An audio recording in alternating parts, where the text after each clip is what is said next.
Good evening, ladies and gentlemen, and welcome to the inaugural Lean Summit.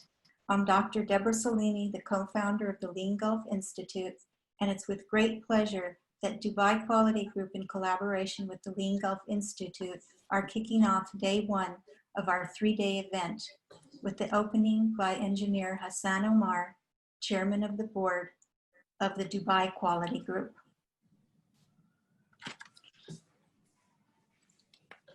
Distinguished guests, speakers, sponsors, ladies and gentlemen. Depending on the part of the world that you're joining us from, good evening or good morning. Overall greetings from Dubai Quality Group. I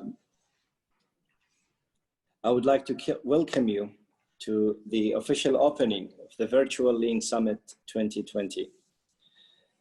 This year, Dubai Quality Group has made the decision to embark on fully digitizing its operations. This event marks the first signature global event that has been completely digitized. The event will run for 3 days, 26, 28, and ending on 30th of July. This year also marks, remarkably, the 25th anniversary of Dubai Quality Group. It has started in 1994 under the patronage of His Highness Sheikh Ahmed bin Saeed Al Maktoum, Chairman Dubai Airports, President Dubai Civil Aviation Authority, and Chairman CEO of Emirates Group. I'll keep this really short because I think we have a long day or evening for us here. And I really wish you a joyful and fruitful event. Thank you very much. Okay, I would first briefly like to go over the format for today's session. We have 3 speakers, as you are aware of in your agenda. One thing that I would like to point out that there are some scheduled breaks, but it is very important that we stay on track, and we kindly ask you to make sure that you come back from your break on time, because we will be starting with each speaker on the hour. Also, we will have Q&A sessions for each speaker individually. And so we ask that you post your questions possibly throughout the session when they are speaking, so that we can collect them, and we will have questions at the end of their speeches, each speech. With that said, I would like to introduce Bruno Guicardi, who is our president and co-founder of CI&T, which is a pioneering digital transformation partner for the world's biggest companies. For over 25 years, CI&T and Bruno have been helping Fortune 1000 companies drive growth and continuous innovation across business, people, and technology. He is also a well-known speaker on the international circuit, who graduated from the University of Campinas in Brazil with a degree in computer engineering. Also, I would just like to announce that please keep your eyes open for a new book titled Faster, Faster, The Dawn of Lean Digital, which shares the CI&T team discovery that Agile and Scrum could be combined with visual management, A3 analysis, and Hoshin planning to create something new. Lean Digital. We begin our day today with Lean for the 21st Digital Business with Bruno. Thank you, Deborah. Thank you very much. Book stories is the genesis of the book, Good to Great, from Jim Collins. So Jim Collins had just launched Built to Last, that became a bestseller and was a bestseller for many years. Great business book. And he tells that he was having dinner with this gentleman, an executive, that said very bluntly to him, like, hey, you know, it's a nice book, but, you know, quite worthless book. And he was startled, like, why do you say so, right? So, and he says, you know, it's a book about how companies are born right. And most of us, we work in the other 99% of the other companies that want to be great, but don't know how. So, and your book doesn't help any bit. Right? And he was intrigued with that provocation, and he decided to go on a journey to see if there was such a thing as companies that were average, that were good, that could become great. Right. So, and that why he wrote Good to Great and found some patterns and try to answer that question. Right. So I see myself a little bit in a similar situation today. Right. So our clients, as Deborah pointed out in the introduction, are traditional big companies that are trying to understand digital and trying to become a little bit more digital. So they invariably will visit Silicon Valley, or at least in the old times when people could travel and visit places. But they would go and visit, Google and Facebook and Amazon, and they would go there. And what they report to us is, we go there to those places and we ask how they get to be so fast, how they get to be so innovative, and the answers we get is, we don't know. We always been like this. We hired the right people, and I guess we have the right culture, and that's the way we do things. And they get back and say, that doesn't help a bit. how I get to get the answers that help me become more like equipped with those capabilities to survive in the digital era, right? So that's what our experience has been over 25 years that the company exists. CI&T has been trying to help big companies reconfigure not only their technology, but the process and the culture that goes around digital. Right? So it became a global company of around 3,000 people. So it's a mid-size global player. So that's where my experience and my sharing with you today are coming from. So the most important thing, in my opinion, that's going on today is everybody knows that technology is just changing in an exponential way, right?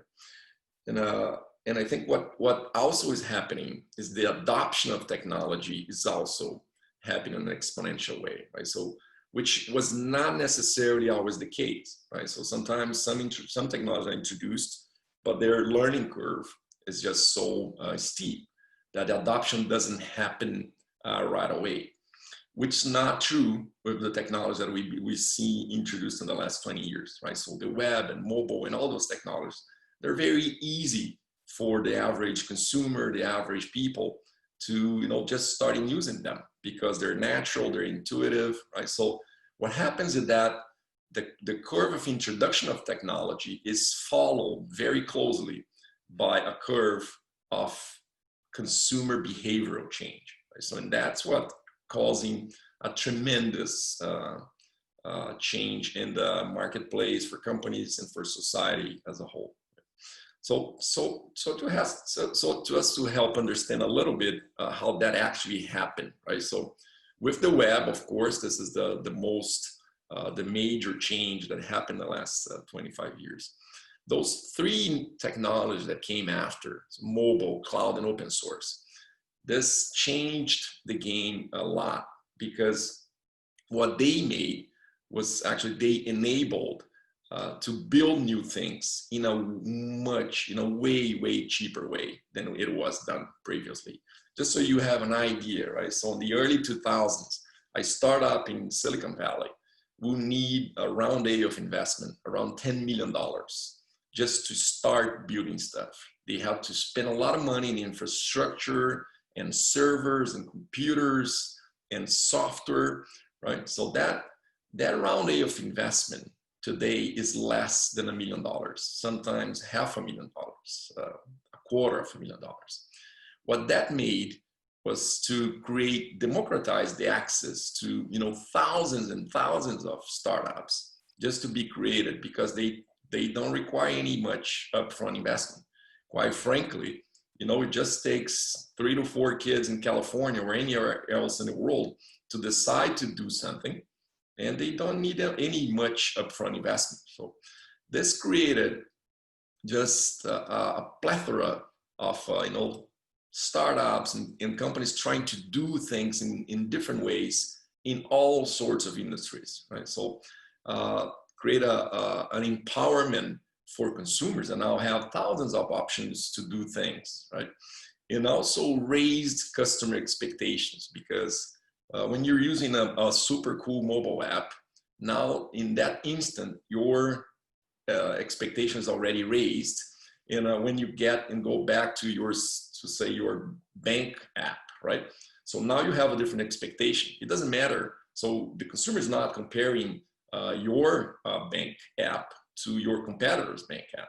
They're comparing your app with, you know, some cool other app that doesn't have anything to do with banking, right? So those are very demanding consumers with ever high expectations, right? And with tons of options, because there's thousands of new services and startups and ways to do things, right? So the power that used to be in the hands of brands and big corporations shift to the consumer, that now have thousands of options and in its really high expectations, right? So that creates a different dynamics in the market. It creates an environment where it's full of what we call the VUCA world, right? So the full of volatility, uncertainty, complexity, and ambiguity, right? So it's a very different environment than it was 20, 25 years ago. So here I just put some examples of how hard it is in digital, right? So if you're thinking of creating something, a new digital product or translating a product or service that you have in the physical world and augmenting with digital, how hard it is to get it right? So here, even if you have, those are a list of failures by Facebook and Google themselves, right? So even if you have access to the best technology in the world, here's what I found. To all the teams in the world, all the developers and everything, still, there's no guarantee that you're going to succeed, right? So that's I think is the main thing we need to understand, right? So it's very difficult to tell upfront or try to anticipate if something is going to be successful or not, even for those guys that have access to all the technical resources. But it's very difficult to anticipate customer needs and find kind of the perfect digital experience that will satisfy them. So I like to tell a little bit about this framework that I find it very useful. It's called Kinefin, from a Welsh author called Dave Snowden. So he kind of proposes this little framework to us to separate the types of problems, right? So from what we call obvious problems, like problems that you can call those the known knowns, right? So problems that you know how to solve, and you solve with best practices. Those are problems that are being solved before, and there's the optimal solutions for those problems. And then there's the complicated problems, which most of the business problems fall in this category, which is problems that are what we call the known unknowns. You know that you don't know, but they are knowable, right? So you study them, you analyze them, you break them down, and you find a plan and a blueprint to solve it, right? And then there's the complex problems, which we can call the unknown unknowns, right? So problems where there's so many variables, and there's so many interrelations of variables, the way the variables, relate to each other. So it's the number of them are so high that's just impossible to try to approach this method here that you do with the complicated, right? So it's impossible to study them and analyze them all and respond, because once you do that, the problem already changed or the response will be wrong, right? So and unfortunately, the bad news is that when we're talking about digital falls in this category, right? Digital is a complex problem where it's very hard in your company today, what's if you ask yourself, what's the right digital strategy, right? So how I go about adapting my company to digital, right? Unfortunately, it's a very complex problem, complex in the way that Dave Snow put it, right? So it's almost impossible to try to anticipate what the right strategy is, right? So how then we go about this, right? So this is, and unfortunately, companies are still today trying to respond to this complex problems as they were complicated, right? So they see the consumer behavior and the clients' behavior are changing, but they still trying to respond in a way that's very linear, right? So it's kind of they analyze the problem and they do something, they design a blueprint, a big plan, and come back, and when they hit the mark, the goal already moved, right? So, and that's a very risky situation, because that gap, if it continues to widen, that can mean the irrelevance of your company over the years. So, and why is that so, right? So why so long? Because the companies are organized around the ideas of Taylor in the beginning of the 20th century around standardization and specialization, and to be efficient, right? So then we kind of we have our companies organized in a functional way, and we make those ideas that when we have an idea, we make that idea go through all those cycles, all those departments and specialists to be, to hit the market, right? So we did a survey 18 months ago with 25 of our clients and partners, and we found that in average, an idea, the cycle time from an idea to hit the market on a digital idea, right? So not a digital product, just a digital experience, right? It takes in average 28 months with those large companies. So 28 months, more than 2 years from an idea to hit the hands of the customer, right? And why is that so? Not only it has to go through many hoops in terms of silos and departments, it's also they start by, they're born big, right? So the ideas are born out of business cases, those 60-page business cases where we try to know it all and anticipate how that idea will perform in the market with very precise forecasts about, profitability and revenues that it will generate. But unfortunately, all of those are based on, untested assumptions, right? They're only ideas, right? And they get big because they know that they will take long. So then it's better we try many things at one time, and they get really big, right? So with that, the main problem is that we're overlooking the biggest problem is that the most uncertainty, it's outside our doors, right? But that's not the way we think. We think the biggest risks are internal risks, right? So the feasibility of the idea. So we're going to spend a lot of time internally just testing out that idea to see if the technology works. And we study a lot and do all the perfect ROI analysis. And we have to, to compromise a little bit on scope, and scope starts to get bigger and bigger just because, has all the internal politics that have to go through. So we're very distracted with ourselves, right? So we think that the internal risks are way bigger than the external ones, right? So if you look at those plans, very little is being done to actually mitigate external risk, which again, it's the market fit risk of your digital product or digital experience. There's no guarantee, again, there's no guarantee for Facebook or Google. Imagine for yourself, for your company, that whatever you're designing is going to have any traction. And believe me, we work with a lot of those big brands in the world, and even if they have a big power brand, even that is not enough, right? Again, the consumer is empowered, and whatever you deciding to build, they will be the last judge, right?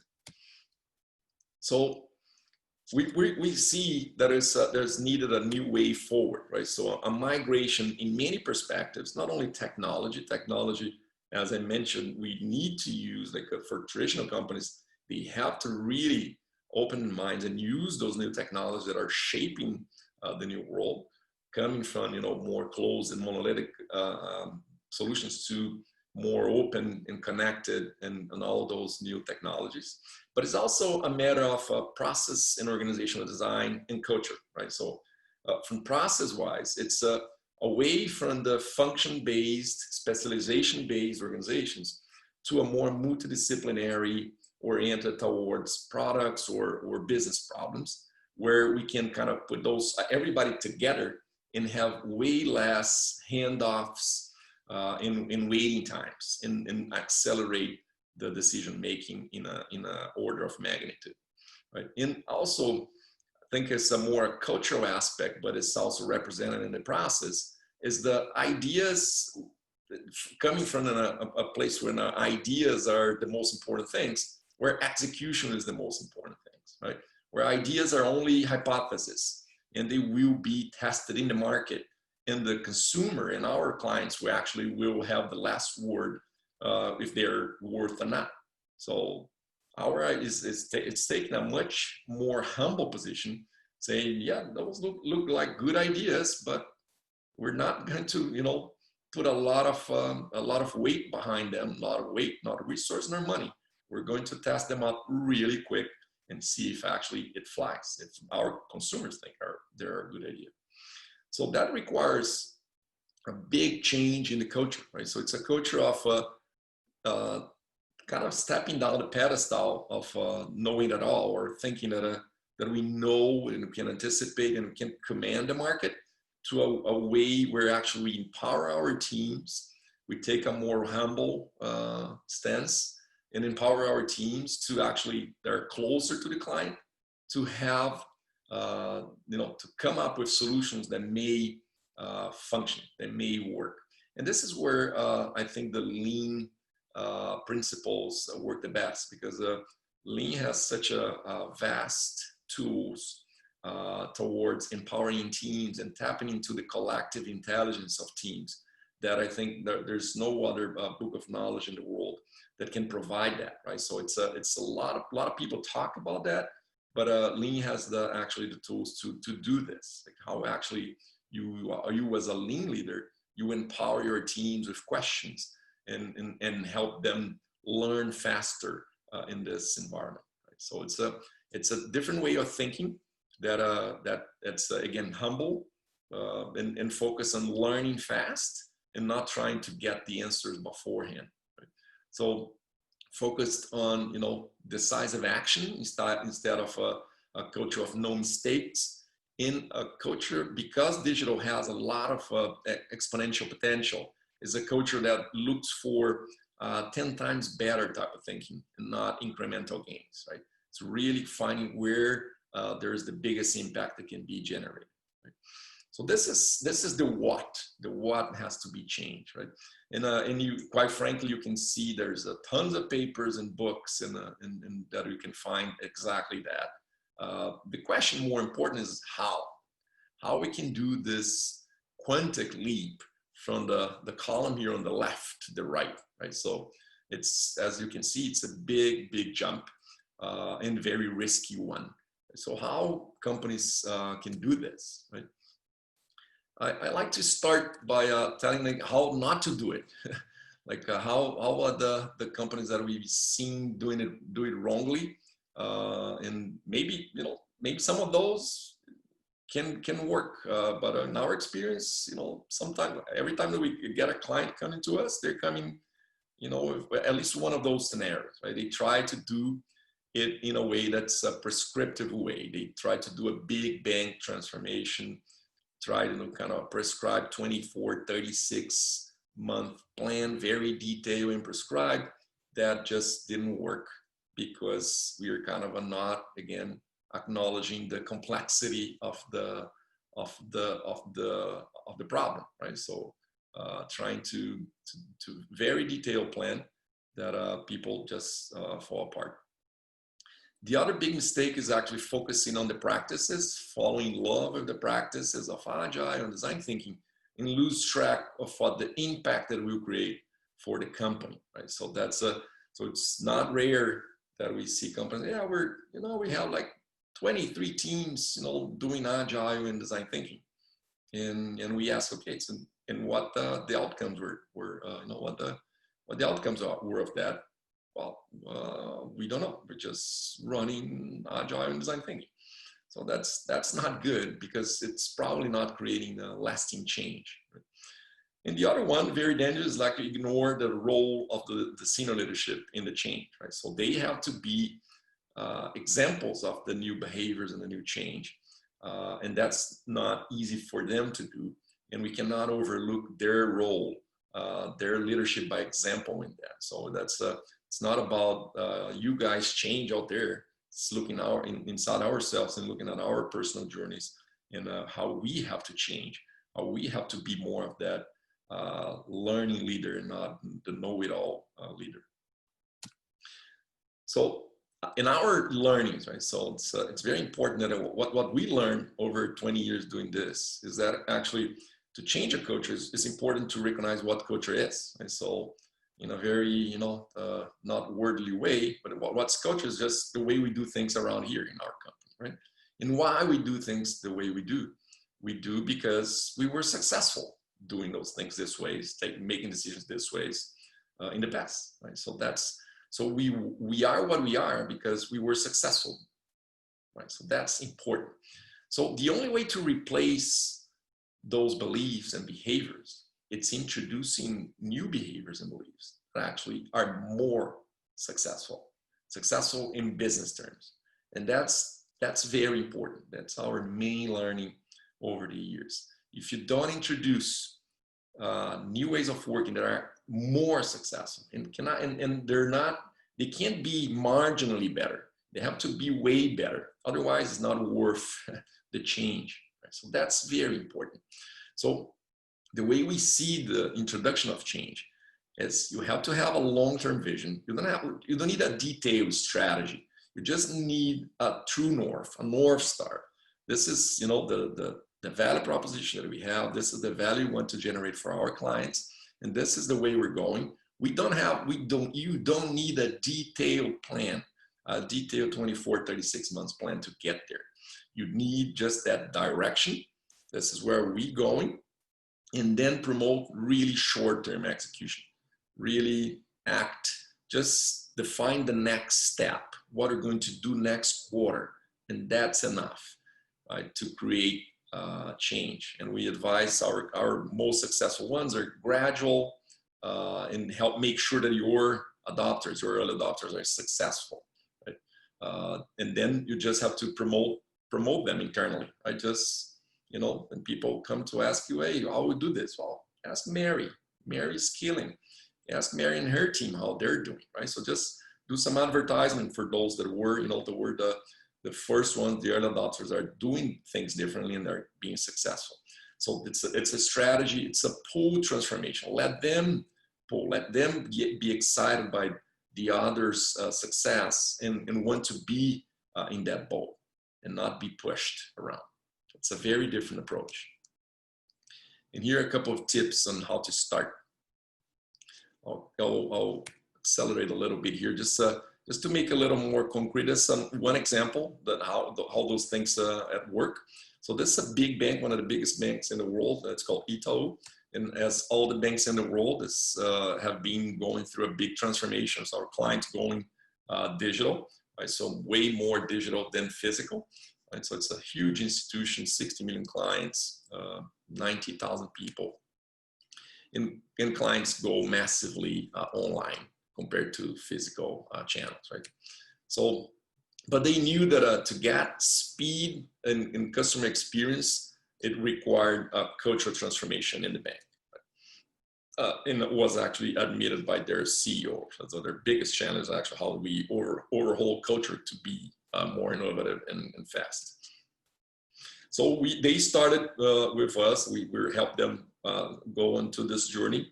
And again, do it gradually. Don't try to boil the ocean. Start small. We started with for a bank, of course, it's a big bank. A small mean a team of 300 people. So just a couple of areas where actually there was willingness to do things differently. And we started again applying those ideas, multidisciplinary teams, connecting people from all the areas that were required to do to implement an idea, right?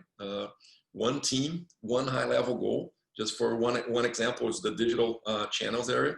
So we kind of connected everybody in that area, and they have a very high-level goal. The goal was to recruit 3 million new clients to the digital channels, because this is a big payoff, right? So if they migrate from the physical, from going to the branch or calling the call center, if they start using the web or the mobile apps, that's a big payoff for the bank, right? So, but imagine now everybody, developers, designers, very technical people having a very high-level business goal, right? So which is recruit 3 million clients.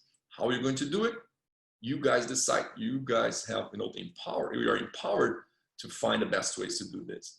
And then some really cool things happen, right? So one of the experiments they tried many things, and they find this one here, right? So they get this insight, right? So the idea came that, you know, certain demographic, old people with old phones were not adopting the app, or not using the web, right? So they were not in the digital channels. So how we recruit them, right? So then we kind of did some research and understand why. Went into the field and interview people and see how they use their phones, and find out that they were just scared of the app that the bank had, because it was a big app, tons of options, very small fonts, right? So trying to mimic the web. So they were just scared of losing money. They're not totally digital savvy, and they were scared. And then the idea came, okay, what about we create what we call them a light app, right? So think of a banking app for kids, right? So very few functions, big buttons, big icons, big fonts, right? Very simple, very few functionality, super simple. And we did actually a prototype, put in their hands, and we tested well. And then, okay, so let's try to build it.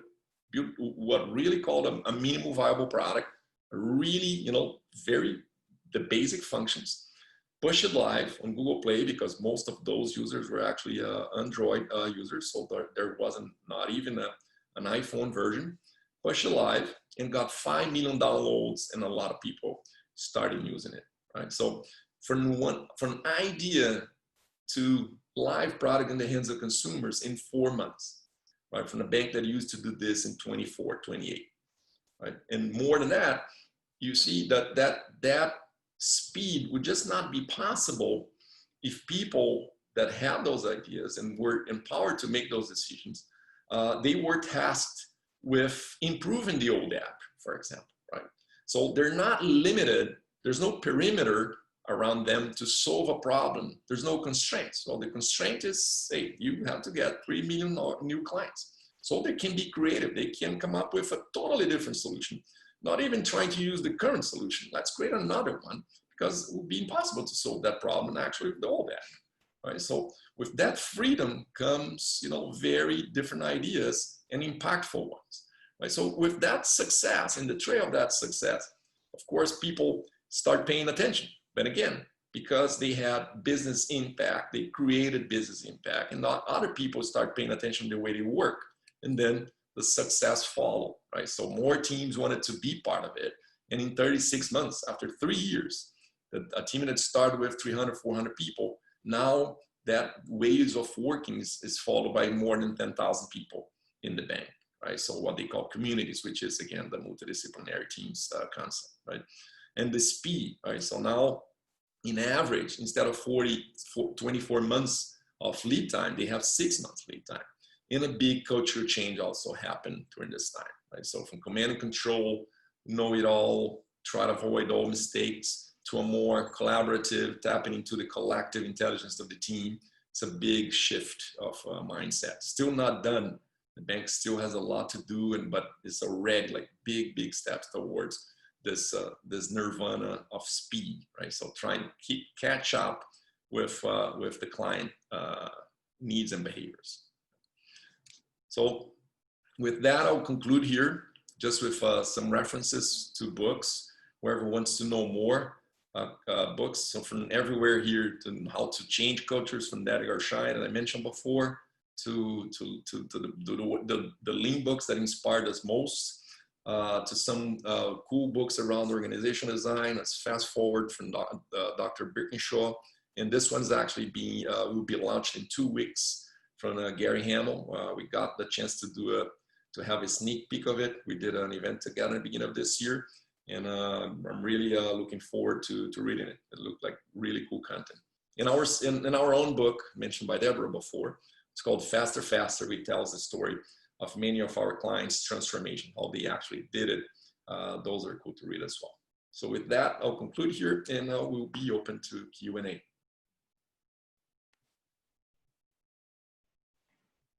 Yes, please submit your questions to the Q&A, and we will begin that now. To get the first question, Bruno, Sure. One thing that we would like to ask is, you spoke about customer behavior and how the gap is widening. How can organizations track customer behavior from your experience? You know, what's valuable for customers, it's probably the billion-dollar question, right? So it's the hardest. If we knew what's available for clients, then the failure rate wouldn't be so high, right? You see like the mortality rate for startups and even for big companies, it's very high, right? Because again, it's a very complex world, right? So it's a world that there's a ton of things changing. You know, how important it is convenience for a client, how important it is to be aligned with the brand promise, how, you know, integrity of the brand, the causes that the brand support. So all those things are in flight and changing very fast, right? So not even to mention the world post-pandemic, right? So the way to, well, short answer to your question, there's no way to predict consumer behavior, right? There are ways, but digital provides, but what digital does in the digital environment, it's provide really quick feedback, right? So you can test things in the digital environment really quick, right? So the feedback is there, right? So you can measure them, how the people react to so for that, for example, that mobile app. You launch it, you see immediately if there's download. If people start using, you know what the features they're using. You know what the features they're not using. So you really quickly, you learn, you know, what's important and what's not important for people, right? So, but unfortunately, there's no way to anticipate and predict. And I cannot reinforce this enough. There's no way to predict. There's no focus groups. There's no asking people, would you buy this? Imagine if there was a way to do this. Would you buy it? Yes. You're gonna get answers, but quite frankly, you cannot trust them. You cannot launch, you know, a big initiative just based on what people answer in the focus groups or in a survey, because when actually, you know, when actually you launch it, then you're gonna see if actually people are gonna buy it, and it's a different thing. What people say is not necessarily what they do, so it's very hard. Okay, definitely. Human nature. All right. Next question is from Mada. Mada would like to know, how would you measure successful behavioral change in a complex digital transformation? Which is very similar to what you just answered, but would you like to elaborate?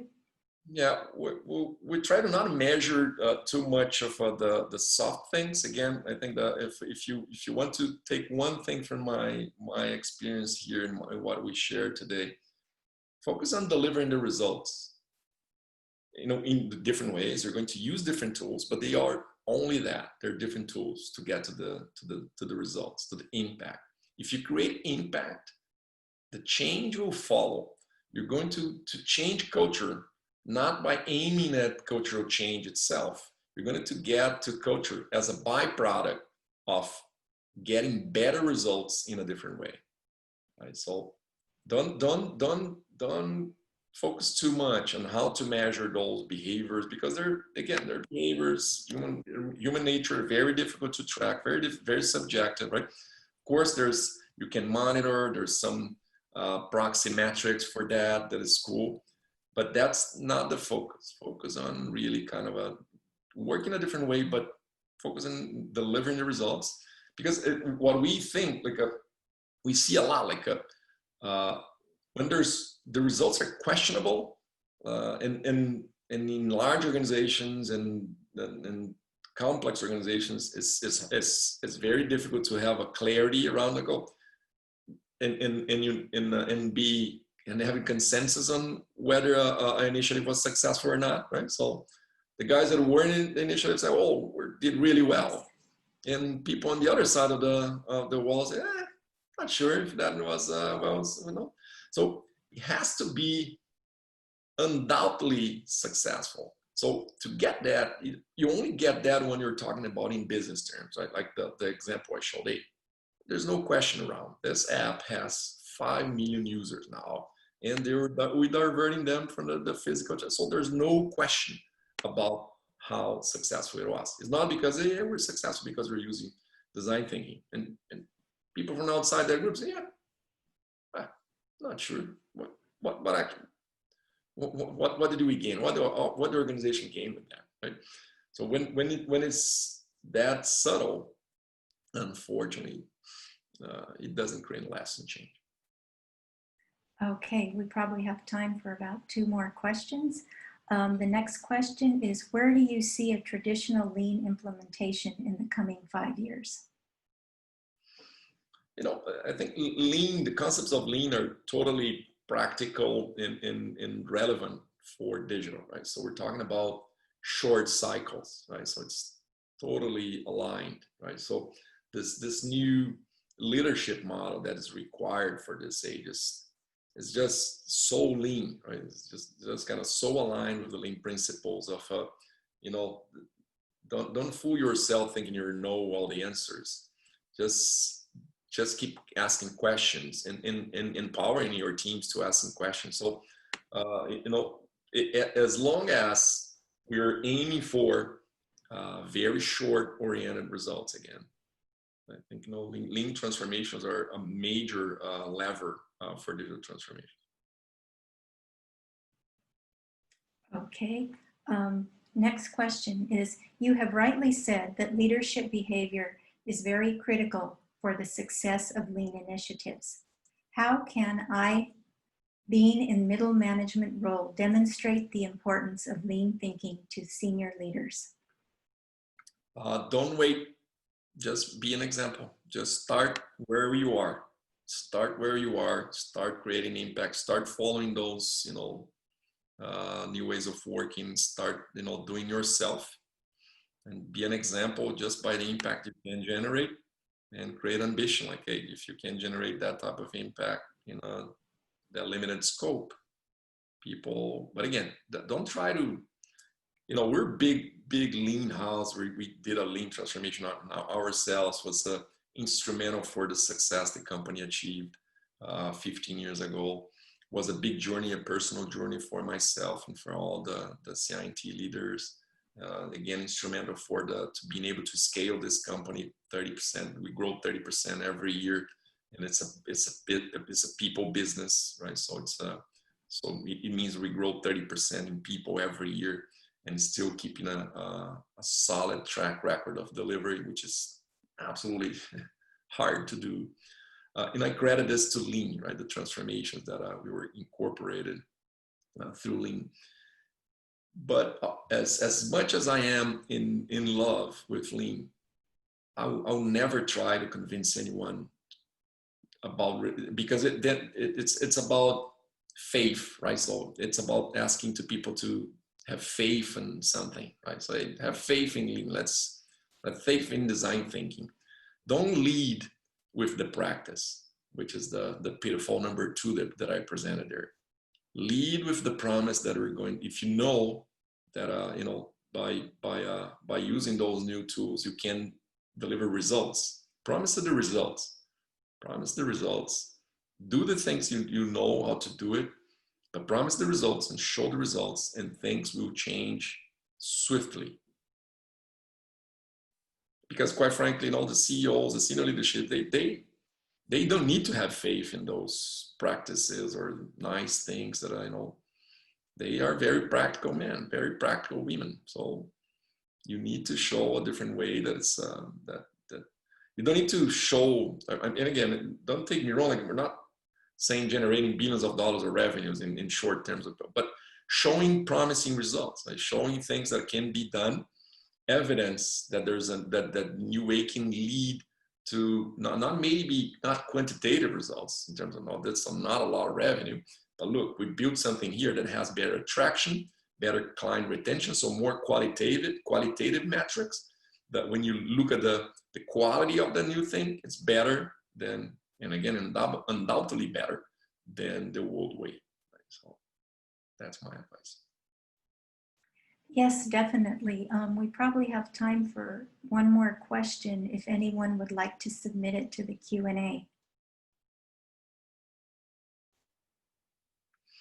Okay, we have one from an anonymous attendee. Is Lean going to stay in Industry 4.0? Well, yeah. Again, for the way I see Lean marrying with digital and this new role is less about the disciplines of the industrial Lean that we learned. It's more about the principles of how I can do this in a way that I'm always learning, shortening the cycles of learn, and how I can do continuous client or customer value discovery, right? Those ideas that are, I think, they are timeless. I'm not sure, I'm not a specialist in manufacturing to tell you like what are the quick setup practices, or like very practical manufacturing contributions of Lean will be lasting in the practice of manufacturing in the future. But I can tell you from the leadership model, and empowerment, and those contributions, they are here to stay. Okay, thank you very much. And one last comment I would like to make is about that I have personally had an opportunity to spend a little bit of time at CI&T headquarters. And for me, it was like being in a candy store because there's Lean everywhere. I mean, you saw A3s, you saw value stream maps, you saw very lively interactive teams. In many respects, it's set up like many of the other organizations in Silicon Valley, but here we were in Brazil. And so when Bruno speaks about a 30% annual growth rate, there are over 2,800 employees with CI&T across the globe. And they're real. And they have also been very generous in working with the Lean Global Network and various Lean institutes, including the Lean Gulf Institute, in bringing Lean Digital forward and spreading Lean in general. So thank you very much. And now we will take a break, and we will be back at 8 p.m. Dubai time, so on the hour. Thank you, Deborah. Thank you for the opportunity. Thank you. We appreciate you having you. Thank you. Okay, next we have Lean Digital Transformation with my friend and colleague, Chris Thompson.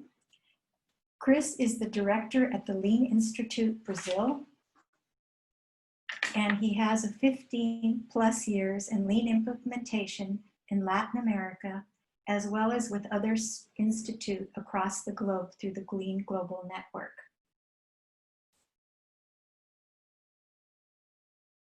Chris leads organizations on their Lean digital transformations using the fundamental concepts and adapting the steps of the journeys to the needs of each company. He brings to us the experience of working with over 200 organizations and working in diverse sectors such as automotives, aeronautics, construction, metallurgical, food, pharmaceutical, technology, financial, health, consumption, chemicals, and services. And so with that being said, please join me in welcoming Chris And I will turn the floor over to Chris. Okay. Thank you, Deborah, for this introduction. I'm very glad to be participating in this virtual Lean Summit for Dubai. I was planned to be there physically with you guys, and I was really looking forward to be there. Unfortunately, for everything that happened, we had to change. And I'm going to talk a little about the importance of adaptation and change in our reality. So it's all connected to the digital transformation. So what I'm going to present, let me see my screen here. Just confirm to me if it works. Sure. So I'm sharing my screen now. Yes, we see it. Oh, or at least I perfect. do. Perfect, Deborah. So I'm going to talk a little more about value-driven digital transformation and why and how it requires the lean thinking mindset. So I'm going to bring a little more information. I heard everything Bruno was speaking. I've known the CINT case for a few years. We participated in the beginning with them also.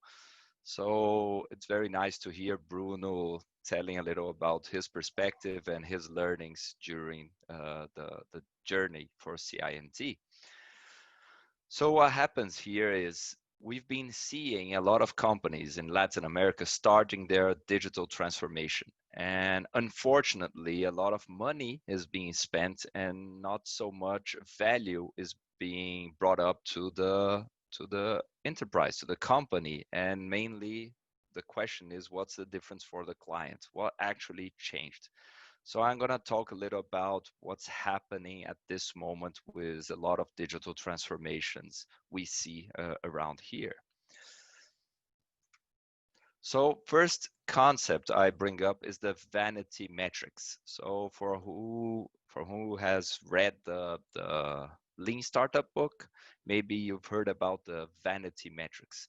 This is a concept about how we choose and what we are going to measure and how do we follow up about the learnings over these metrics. I like to use another word for vanity metrics to be a little more direct. I call them the watermelon indicator. Okay, so I go to a lot of companies. Normally we see their activities, their work being done. And mainly when we talk about digital transformation, it's a lot of money that is being invested. And people love to show the great numbers they have. But what actually those great numbers are showing? What are they really measuring?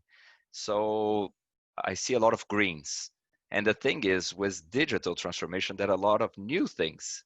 And when you start questioning about the green and you really go deeper and deeper in the understanding, what do they mean? In general, actually, we still have a lot of problems because everything is new and people are not discussing about these problems. And there's the underlying situation that I really would like to bring out when we talk about digital transformation. It's not being afraid about the problems. There will be problems. It's about how we act when we find these problems.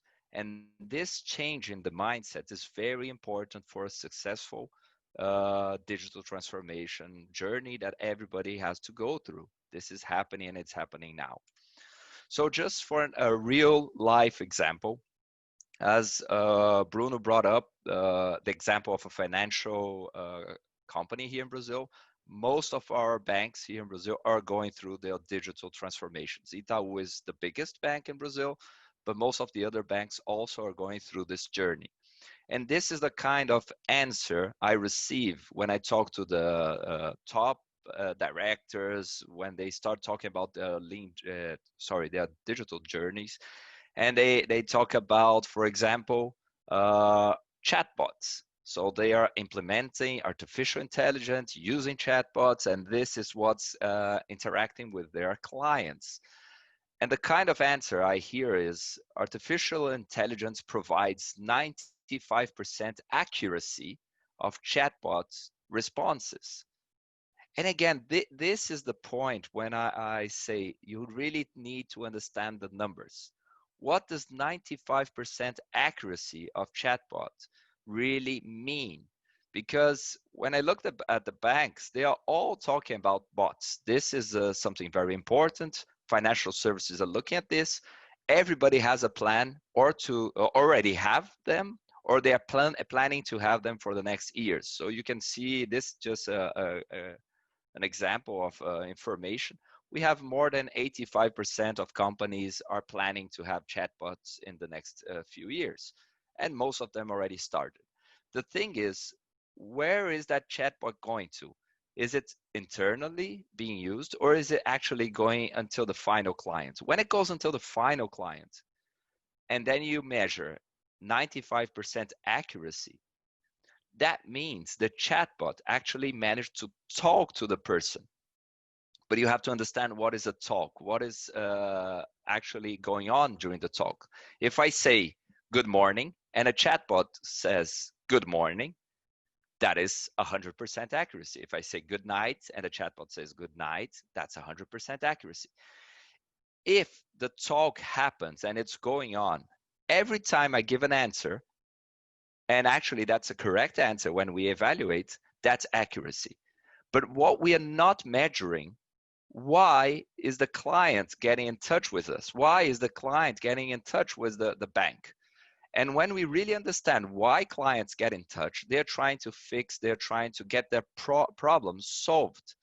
And that is the biggest challenge, because we are not measuring how many problems are solved, because a client is getting in touch to solve problems. So that is the biggest problem. And that's something nobody actually is measuring. Okay, so just to go on that topic, one more slide. I made this question. This is a real question I actually used in a few banks. If you could imagine that your interaction with the bank chatbot was actually a real person, what age would that person be? Okay, so if you're talking to a bot and you imagine, okay, I'm talking to a real person, what age is that person actually? So I made these kind of questions, 1 to 12, 13 to 19, 20 to 30 years old, 30 to 45 years old, or 45 to 70 years old person. So, and I also put that in a financial perspective, like if you have somebody in the bank that is 45 to 70 years old and he's helping you out with the problem, you're normally looking at a financial guru that is really helping you out to know where to put your investments. So the thing is, the typical answer I receive for more than 50% of the answers, it's this kind of answer. It's more than a child that is still learning to read and write, but actually it's a teen. And when you think about a teen is talking to you, because something funny about a teen, it answers what it wants. It doesn't answer actually what you really need. When you talk about the financial perspective, many times it's not exactly what you would want to hear. So it's a financial apprentice. And when you think about it, you're putting your money in this bank, in this financial institution, and you really want help. And what's happening? You just have an apprentice helping you out, okay?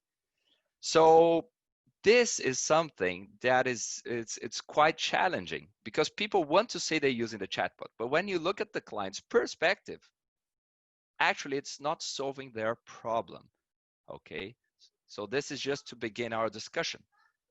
So we have here a situation where, just a second.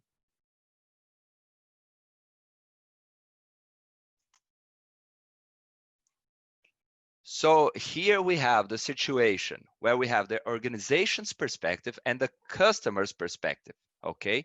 So this is the challenging point, because they're both true, they're both correct, but one is the client, is the customer, it's what's really needs to look at. And this is where the tilting point is for a lean perspective in a digital transformation, okay?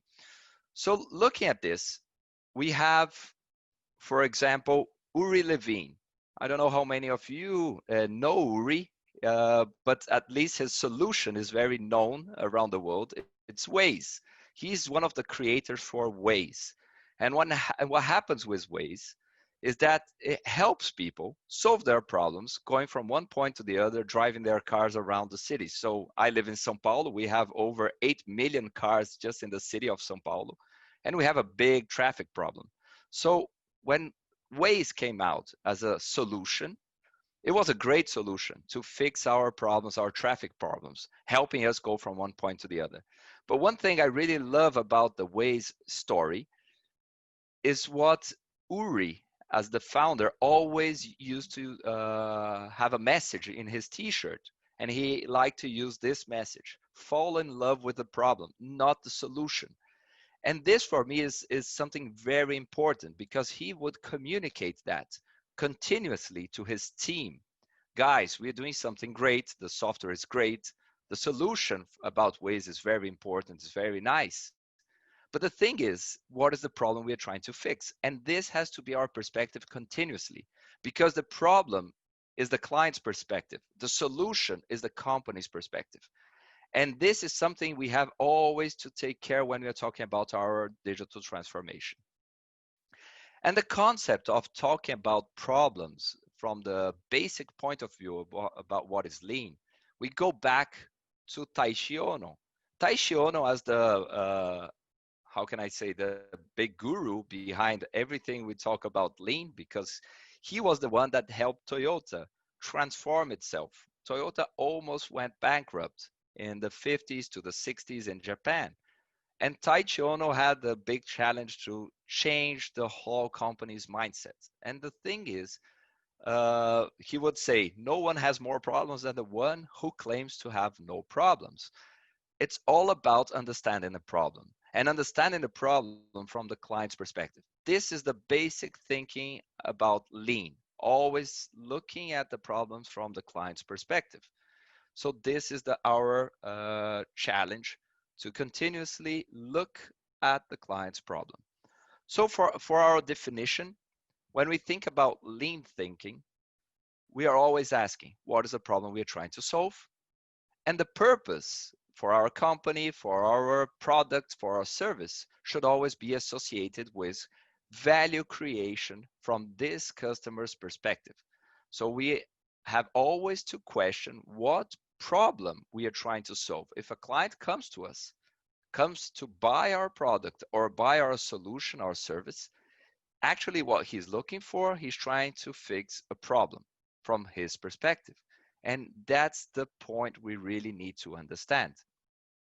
So talking about the origins about lean and where this comes from and how this connects to the digital transformation, I go back in time and go from the beginning of everything about lean. We go back to the Toyota production system. It happened from the 50s to the 80s until we had the full Toyota production system really brought out for the public. We had in the 60s something really happening in Japan, also all the Deming movement, PDCA, and the total quality. So in Japan, it happens between the 60s and the 70s. In Brazil, this took a little more time to get to us. It was around the 80s that the total quality movement was very strong here. But these are the roots of what we understand as lean and lean thinking. So in 1985, as a response for everything that was going on in the world, all the oil crisis, another big crisis we had in the world in the end of the 70s, made people look for answers and look for different perspectives of how to take care of business.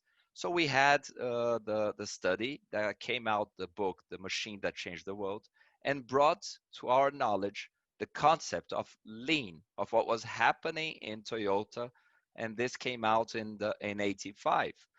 So in the sequence, after the lean manufacturing was brought out, we had the declaration of the lean thinking. There was the lean thinking book. So who hasn't read it yet? It's a very good book talking about the basic concepts and principles that go through lean. So this was around 96. In parallel to this movement and all this understanding of what was lean for manufacturing, for the company's product development, We also had this happening that began in the 80s. Like I said, a big global crisis makes people question a lot of things. We had the agile movement happening. So in 1986, we had the Scrum coming out with in the Harvard Business Review. So we could understand a little more about how they were doing products and product development in Japan, not only in automotive companies, but also in other industries like software, like electronics. So this article really helped out people from the software companies. They started using this as a basics. And in the sequence, we had the Agile Manifesto in 2001 and a very good, nice and good book that came out, the Lean Startup. So I keep my recommendation here for the Lean Startup book also, that talked about the quick learning cycles. Why was this all important? A lot of what was happening in the Agile movement was in parallel for what was happening in the Lean world. But when the book, The Lean Startup, came out, it really helped to connect both communities. So after 2008, a lot of people from the Agile community, the software companies, started coming to Lean events, and people from Lean traditional manufacturing companies and services started going also to Agile events. So this was what happened and how things started getting to connected. And we have, since 2016, a more declared situation with the Lean digital movement connecting these two approaches. So like Bruno said about the VUCA world, so VUCA world, the concept, like I said, the end of the 70s, beginning of 80s, made a lot of people reflect of what was going on. And people started looking at the velocity things were changing. So what was brought out in 1987 was the VUCA concept about volatility, uncertainty, complexity, and ambiguity. So this was the basic thinking that we have this situation, things are changing fast, and how can we work around this situation? So a lot of software companies, they talk about the VUCA world, but actually it's not something new. A lot of people that are in the software companies actually were born already in the VUCA world. The VUCA declaration world already is happening since the 1987. For Scrum, so the reference for who wants to learn a little more about Scrum, you have the new product development game from Takeuchi and Nonaka. This was published in the Harvard Business Review, and it talks about how Japanese companies were facing all this changing pace and everything that was going on in the market. Again, the beginning of the 80s, a lot of things were changing and needed a new way of working. So they had to study, and they also studied the automotive companies and saw how they were doing differently the work and how they were connecting everybody in teams. So the teams had common objectives. And Scrum is a rugby movement, and it talks about how they connect the whole team in one movement to achieve a common objective. So this was the idea. Scrum is just a name, a label that started to come out to explain something that was going on in Japan. And actually, Toyota was one of these companies that already were practicing this kind of multidisciplinary team working in a common objective to develop products. You have in the sequence, people started working with the idea of Scrum until you had a framework defined by Jeff Sutherland. And he managed to write this framework first in a guide. So if you look for the guide, it's easy access on the internet, the Scrum guide. It came out in 1995. And after that, he wrote the book, The Art of Doing Twice the Work in Half the Time. So that was a very good basics thinking and a recipe for companies that were trying to start doing shorter cycles, continuous delivery, and continuously learning at each cycle in comparison to the traditional model of taking months or even years to get something done. So the Agile came out and really helped out the software companies. But as Bruno pointed out, agile is not enough. If it's only working in part of the company, if it's not looking at the whole value stream. So I'm going to talk a little more about this. In 2001, we had the Agile Manifesto. Again, it's a public reference. You can look at the agilemanifesto.org. And here, there are some very nice lean declarations. So they were looking at ways of developing software so that they could have individuals and interactions more than processes and tools, working software over comprehensive documentation, looking at the customer collaboration more than contract negotiation, and responding to change over following a plan. So it's about delivering more value than looking at a lot of work that we have that is actually waste in the client's perspective. So it's something that was very important at the time. Until now, it's very nice to look at the Agile Manifesto and helped software companies to relook how they deliver value. And a lot of companies are looking at practices and ways of working that really help with the Agile way of working. So we're going to also talk about how this helps out in a lean and a digital organization. So 2008, like I said, this book was something very important in the sequence and the history. It connected all these communities, and it started talking about, again, you want to build something, but the thing is, you first have to think about what do you want to learn, how you're going to measure, and then you build. A lot of people say, okay, let's just build things and see what works. And the Lean Startup brought up the idea of you have to think about what you want to learn, what's your hypotheses. Because you have a hypothesis, you have to test this out, and you want to shorten the cycle of the learning. So this is something that it was really breakthrough for the community, and it's really nice because it's about understanding that what you have from your perspective is just a hypothesis. Who will define if you have success or a failure is your customer. So you have to learn continuously from your customer. Another concept that came out a little more in the last years is the Industry 4.0. We talk about the Industry 4.0. People think it's like a binary, something I have or I don't have. Actually, Industry 4.0, it talks about a maturity scale and how we go inside that maturity scale. Most companies already have some degree of Industry 4.0.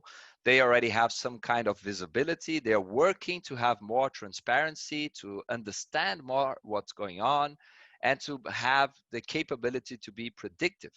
So Industry 4.0 is an excellent enabler for industries that are going through talking about digital in their organization. So it's about understanding your maturity and how you respond to what's happening and how long do you take to understand and to react for what's happening. So I have this graph. I really enjoy this one. It brings out the idea of the lead time. How long do I take to react to problems? So once a problem occurs, so I'm calling here the problem that's occurring, it's the event. Once an event occurs, how long does it take? What's the latency for this insights to become available and people can see what's happening and understand that something happened? How long does the analysis take? How long does the measure or the countermeasure take to be approved? And how long does the countermeasure take to bring out the effect that we are looking for? When you sum up this, actually you're going to see that many times the lead time is very long. And the problem with this long lead time from a problem occurrence, the cost for the company and the effect on the client is very high. So this will bring a very high cost for your image, for your product experimentation, for the value the client has from his perspective about your service or about your product. So it's not a problem to experiment things. But again, it's the combination of things. How do I do experiments? And how do I quickly react to these experiments? Because I have to have shorter learning cycles. So when we talk about Industry 4.0, what we're really looking at is ways to reduce the time to a reaction. So it's a just-in-time reaction. When something happens, I will react even shorter than before. This will make me lose less value and make me lose less value, mainly in the client's perspective. Okay. So when we talk about transparency and understanding the whole, actually one thing that comes from the digital perspective is the subject of big data. Big data is something very nice we have today that really allows us to understand everything that's going on. So we have high volume of data, we have velocity to analyze this, we have variety, and we need veracity. So this combination of the 4 V's, this is the definition for the big data. You need these 4 things because you need variety, you need to understand different perspectives, you need this volume to define this as a big data. This is very important when we are talking about the big data. This one I took the sources from IBM with McKinsey. It's a good reference about how to understand big data. And the world of big data, what does it allows us to do? Allows us to capture data anywhere, understand everything. And again, why do we need this data? We need this data for value creation. So this allows us, again, understand when we look at Industry 4.0, it's an enabler for just-in-time reaction. When we understand about big data, it's an enabler for just-in-time learning. I can learn anything at any time. And this is very important for the teams that are looking to develop some breakthrough. They need to learn and they need to learn fast. So big data is a very important enabler for this to happen in shorter lead times. Something important, when we look at the value streams and what the client has to go through, we're talking about the customer journey. The customer journey is something that is brought up in the book, The Lean Solution. So who hasn't read this book? It's a very nice book. It was written by James Womack and Daniel Jones, the same authors of The Machine That Changed the World, the book Lean Thinking. They also brought this book up next, where they actually were talking about the customer journey and understanding what is value in the customer journey and what do I have during the customer journey that actually is just waste. And we have to understand this. Again, it's connecting this kind of information that we can really create something different for our clients. Understanding what is waste, what are the problems from his perspective. This can make the big change happen. So understanding the value stream is something fundamental. Why? Because everything that we go through, every process, actually is a step-by-step activity that forms what we understand a value stream. But the thing is, we have a lot of waste in everything we do, in every value stream we have. So what we want in a lean perspective is simpler, more direct, continuous flows with shorter lead times. So this is what we are looking for. We are looking for ways to expose the waste. We're looking for ways to understand what is not value from the client's perspective. If we understand that, we need techniques to remove this waste from our flow. A lot of waste in the past was accepted inside the value stream simply because we didn't have the techniques. Now, with digital, with technology, we have enablers. We have ways to remove a lot of these wastes that were accepted in the past simply because we didn't have an option. But now we have. And this is something important because actually the client has options. And if the client finds a value stream that will deliver more value with less waste for him, probably he will change. We are clients. We are always looking for a better experience, a better customer experience. Okay. So be sure to learn with your clients. Don't be afraid from learning with your clients. Even though you did a great design, you did the best value stream you could imagine, in the end, the client will expose what really works and what doesn't work. And we need this connection. We need to learn from the client. Okay. So this is something very important we have with Lean. And if you accept that your hypothesis, actually your solution is a hypothesis of how to fix the client's problem, maybe you didn't get it all right. Maybe part of it is right and part is not. So we need to understand how the client feels about our value stream and how we can create something with a better continuous delivery of value from our customer's perspective. So that is why Agile is so important inside the digital journey, because we are talking about the ability to move and change direction quickly and easily. Remember, when we're talking about digital, a lot of things are new, a lot of things we have to experiment, a lot of things we still don't know. So if we don't know, we have to create situations where we can learn and know faster.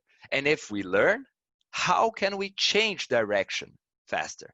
So Agile is not getting your company faster, but actually bringing up your ability to change direction faster, so you can follow your client and really continuously deliver value to him. So it's a just-in-time adaptation. So what is the key to a successful lean digital transformation?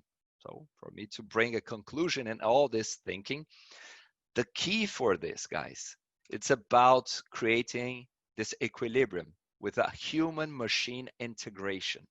Okay, it's not just the machine, it's not just the equipment, the robots that will do this. Actually, it's the ability that we will have to train the machines, train the computers, have the robots working together with the people. We can talk about this in services, we can talk about this in industry, it doesn't matter. We need to work these two things out together. And this comes from Toyota. I brought this from the annual report from them. People development, this is a true source of competitiveness. Only by employing human wisdom and skill can we take advantage of the evolution of machines. That is why we must take care of our people. So this came from the Toyota vice president. And this is the virtuous cycle we're looking for. We need the craftsmanship from people, and we need the technology. We need to work these two continuously and learn during these cycles. So the machine needs our help. We need them to also reduce our waste in the activities we do. So this combination is actually the secret for the true digital transformation. So for the future, when we talk about people, we need to understand that the work people do will change. So this is just one example of new work that is happening and actually is growing in the community. So we are having more UX designers, so user experience designers. Some people call it human experience designers. We have the professors for the bots. Somebody has to teach the bots. So this is also a new job. We have data analysts. Every time we need more data analysts, programmers, and artificial intelligence experts. And even, and this one I really like the idea, we need more anthropologists inside the teams, because they are studying and thinking about relationship between technology and the people and how they interact. So actually the teams are getting very diverse, and this is very nice to understand what is important for our clients. But beware of isolated improvements. The value stream from the customer perspective is end to end. You cannot fix just a little part. So this is happening a lot in companies in Brazil and Latin America that I've been to. People are fixing and creating great experiences with something very small that actually is not the whole problem the client needs to fix. So I'm responding rapidly for something that actually I cannot solve because this will take too long. And this is creating a lot of frustration from the client's perspective. So when we think about a journey of transformation inside a company, when you say, okay, our enterprise is going through a lean digital transformation, we need to understand that the transformation actually is not department view or functional view, it's value stream view. So the client will receive value from the value stream. And it doesn't matter which value stream, but there's a value stream that will deliver value to this client. And each value stream needs to have a leader So this is something, a job that is very important when we're creating new products, new services. You need to have a leader for your value stream, somebody that will represent the client internally inside your organization, or else things will get lost, things will get stuck in the middle of the value stream because of the departments, because of the functions, and all the silos we have inside our companies. So this matrix organization is very important to understand that the main value is created by value streams. And the departments, they create value, helping and supporting the value streams. That's how we should measure the department's result, because the value stream is measured by the client's satisfaction. Okay, so we will achieve the digital transformation through the transformation of our value streams. So that's why the subject is so important about understanding your value streams. So our final definition here for lean digital transformation is: make the best use of technology, deliver value with agility, eliminate waste in an innovative, collaborative, and sustainable way, improving the customer experience during this transformation. Okay, so think lean, be agile, use tech to have a true and value purpose-driven transformation. Okay, so thank you very much for this opportunity to talk to you, and lean digital, to be or not to be, that is the question. Thank you. Deb?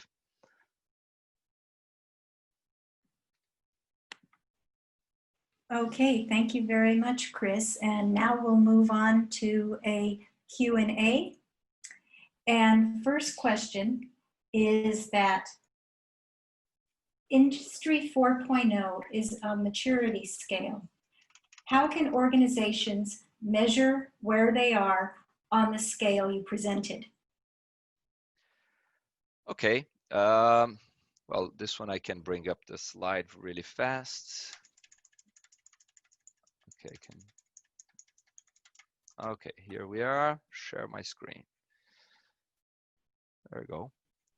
So this material, I got this reference from the Aachen University from Germany. And the idea is that you can see what you have when you talk about technology. If you just have computerization, this means that you have computers. The second level is having connectivity. That means that your computers are connected. So most of the companies I know of already have computers that are connected. Normally they have an internet or they have internal network. So actually most companies are already at least at the second step here, just on the border to enter the Industry 4.0. The next step is visibility, is seeing what is happening. So can my connected things, and again, things I can see the process, I can see the machines, things are connected. Can I see what is happening? Can I have information from what is happening at the time? Most services I have, and I go to, sorry, and I have helped, they have some kind of information coming from the system. Sometimes this analytics simply is not accessible, but the information exists. So the thing is having visibility of what's happening is the first step. Everybody can see what is happening, can see the numbers, can see the true numbers about what is happening, and not just a watermelon indicator.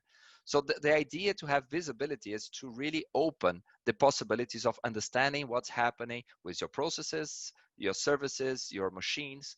Normally companies have this, but it doesn't have the openness so that everybody can access. So one of the challenges here is deciding and defining how to bring access to the information.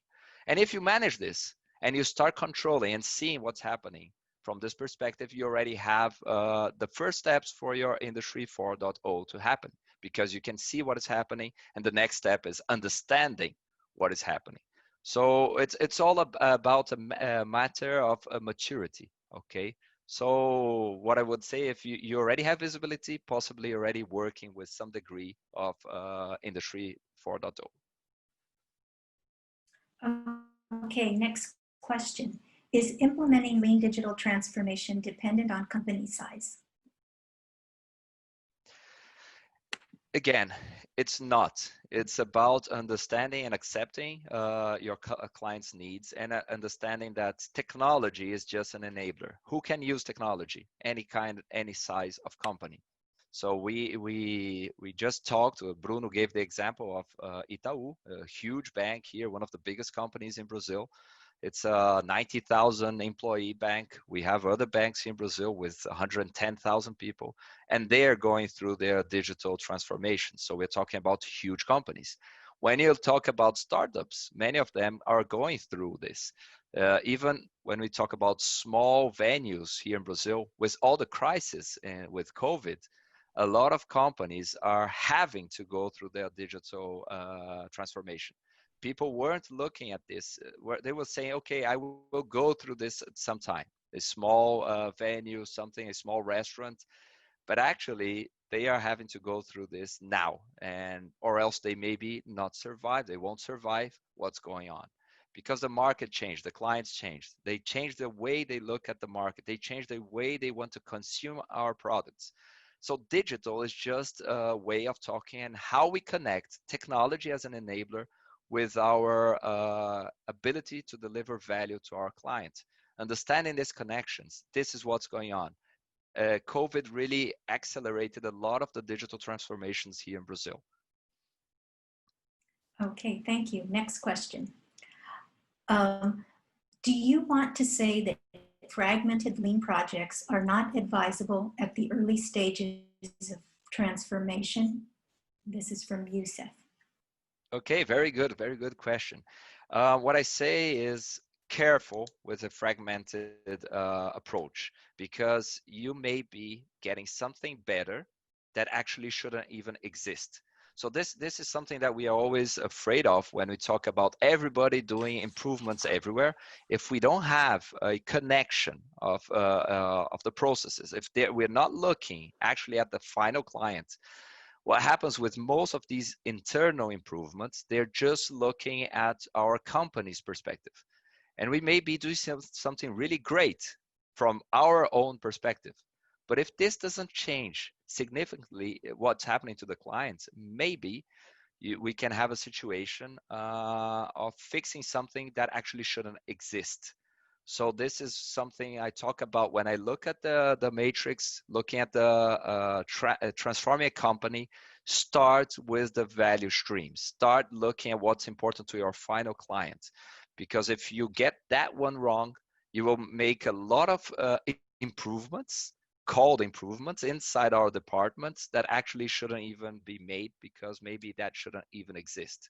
Okay, so just be careful with a fragmented approach.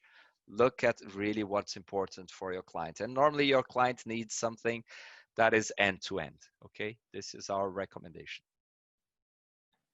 Okay, we have two more questions. Perfect. What kind of, and this is from Kapil, what kind of people-related barriers do organizations typically face while undergoing lean digital transformation? Okay, this one I will just show one slide, maybe one of my last slides here. Let me share the screen again. So this kind of situation where the organization has to be built around the value streams, okay, this is what we're looking at. The digital transformation is how the value stream is getting and delivering more value for our final clients. This actually changes a lot how our leadership works over the value stream.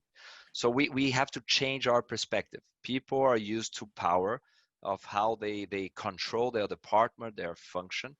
But actually, the most important people here are the people who are delivering value to the final client. So you have the leadership from the value stream, but he is not a direct leader inside the hierarchy for the people inside the departments. He's just a leader defending the value stream. And this is a challenge for companies that are going through the transformation. They are used to the power to having the control over their department. And what we are saying here is they will be evaluated how well they serve the value streams. And this is a change in how leadership has to work in a lean perspective. So the lean leadership is a big challenge. Bruno also brought this up. He brought this up even as a personal challenge for him in CI&T. And I would say that during the transformation, if you have a very traditional structure, you probably will need to work around this during the transformation. You will really need to work these leaders, because this is maybe the biggest change when we talk about people. The people doing the work, normally they understand this pretty well, that they want to work and create value. Everybody wants to work and create value. But the leadership, we are talking about how their work is going to change and how they develop people during this work. So maybe this is one of the biggest challenges when we talk about people in a digital transformation world. Okay, thank you very much, Chris. That was... Okay, I would like to welcome back. We are ready to get started with our next speaker. Waleed Mazen holds more than 15 years experience in training and coaching in lean management in both English and Arabic. And he collaborates with the Lean Gulf Institute, and we work very closely together. He holds a Bachelor of Science degree in Systems Engineering, Industrial Engineering from Saudi Arabia, University of Petroleum and Minerals, plus an Executive MBA from Imperial College London in the UK. He is also qualified as a certified Lean Six Sigma Black Belt and Lean Master Practitioner, and I can attest that he has just loads of experience and good ideas that can be applied to us both regionally and internationally. We welcome his sharing of knowledge and best practices as we go through and explore value stream mapping, which is a key instrument in helping to identify waste, as well as save millions of dollars in the process. Once again, I would like to remind you, please post any questions that you have in the Q&A.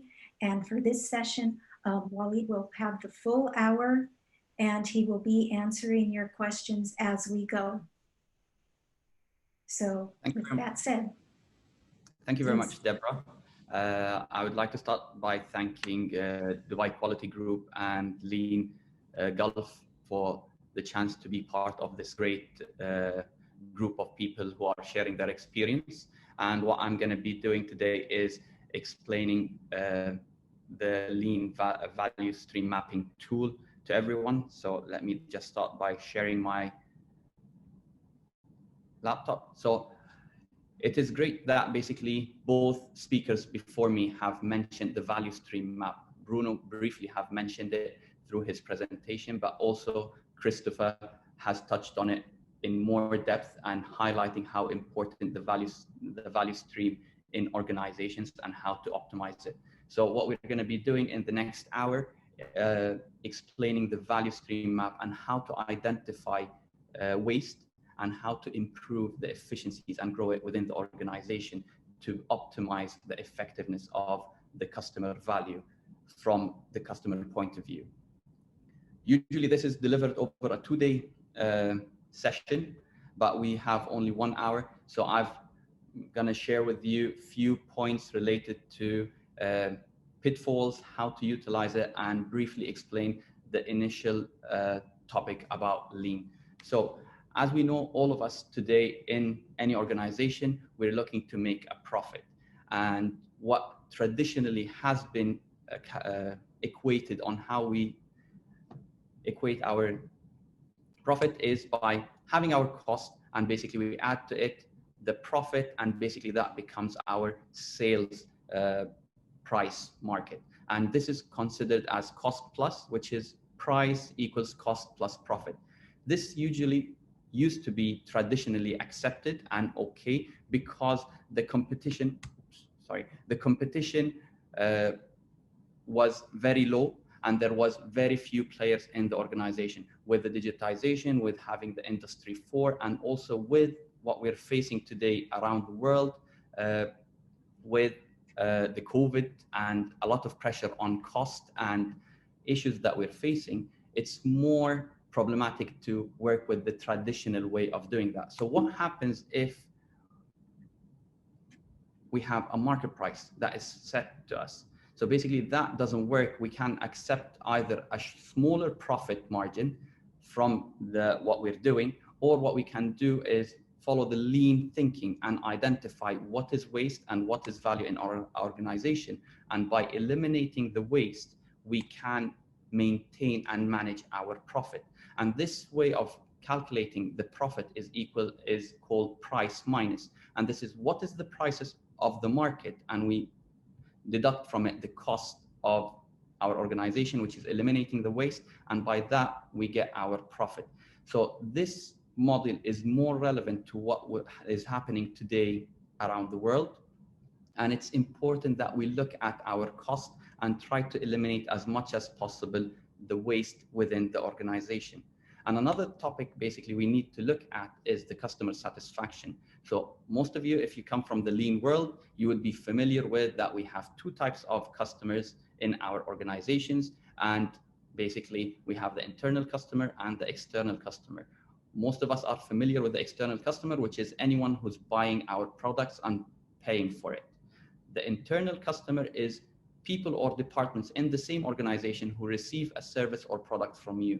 So it is important that we look at the processes within the organization, that they are customers, and we fulfill the same standards of delivery, quality, and service to them, so we can deliver the end customer value the same way. So what it is important that we look at our colleagues, our other departments within the organization as customers. And with the digitization, why am I mentioning this? With digitization and data being collected by machines, sometimes these customers can be vague and can be, let's say, difficult to identify who is a customer. And what I'm talking about here is the customer who receives services, information from you, not necessarily products, or receive the value of what's happening. So it is important that we look and map who are our suppliers and who are our customers. Deborah, if you can basically, one sec, because I can't see the chat. So yeah.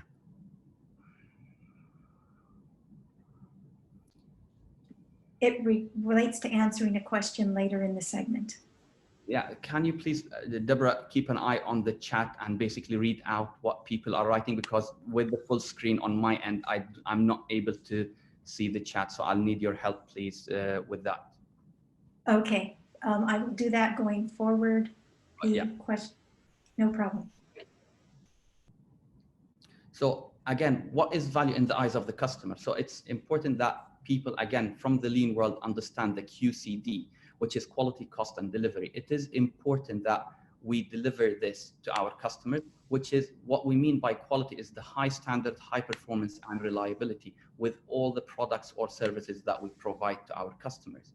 And what we mean by cost is the outstanding value at every price point. So we might have different products that we provide to the market. So we need to make sure that our products are the highest quality but affordable for everyone. And delivery is on time in full, which is whenever we promise a client or a customer that we're going to deliver 50 products, as an example, on Tuesday, we deliver 50 on Tuesday. If we deliver 49 on Tuesday, basically we failed. Or we deliver the 50 on Wednesday, that's again a failure. So it's important that we fulfill our promises on delivery, which is on time in full. What is the philosophy of continuous improvement? Again, we've spoken about transformation and organizations adopting the lean, and with the whole Industry 4 and digitization, that people are adapting lean to digital and how we're going to do that. And a few questions that came from the participants about how are we embedding that? What are the barriers that you might face while you're implementing lean? So the first one is clarity in vision. So it is important that the vision of the organization and the improvement that we're going to be doing is clear to everyone. And it is important that the vision is linked to every individual in the organization, that they are aware of what's happening, what their role is, and how it is fulfilling the vision of the organization. And this can be linked to the Hoshin Kanri, or policy deployment, that we cascade the vision and the strategy across the whole organization to every employee and their role, and they understand how they can contribute to the strategy. The second one, which is customer orientation, it is making sure that everything that we do in the organization is aligned with customer satisfaction, that we are making sure that we're looking at things from a customer point of view. Involve everyone in the process improvement, okay? Making sure that everyone is taking part in the continuous improvement. People can see problems from different point of views. So as we have value streams and what we do, there are different parts of the puzzle that people need to solve or fix. So they can see it from a different perspective. So involving people can help speed up and improve the organization. But not only, it's again something that we need everyone to take part of, because they would be able to grow and develop and be aligned with what we're doing as an organization. Carrying on, basically cascade the know-how. It's not enough to have few people who know how to do lean or doing the digitization or linking the lean with digitization today. It is important that everyone takes part, because we're trying to grow the people and grow the organization. So we're trying to develop people in problem solving. They are able to identify the problems, but they're also able to find solutions for the problems in their own areas, how they see it. Management support system. And here I'm not talking from an IT perspective and having the computerized and easy apps and programs and softwares that people can do, but also looking at it from the people development system. How can we manage the growth of people by following the PDCA? How do we break and eliminate barriers between different departments and different value streams, so we are able to achieve the customer value? And the last one, which is effective leadership. This has been highlighted a few times in the previous talks, that leadership is important. They should be able to empower the people to help and self-manage themselves and their work areas, so they are able to improve and become better in what they're doing, and eventually delivering the value to the customers. So looking at value added versus non-value added. Before analysis, what all of us would be doing, and usually from my work with different organizations, what I found out, when you ask anyone, what do you do during your day? And they say, I do work, whatever that work is. If it's in a factory, if it's in education, or if it's a service, they look at their whole 8 hours or however many hours they're working as this is work.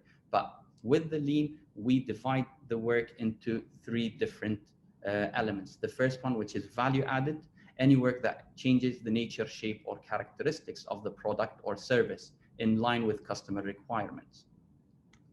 Non-value added, all activities that do not transform, enhance the product or service in a way that the customer is prepared to pay for, but essential to get the work done.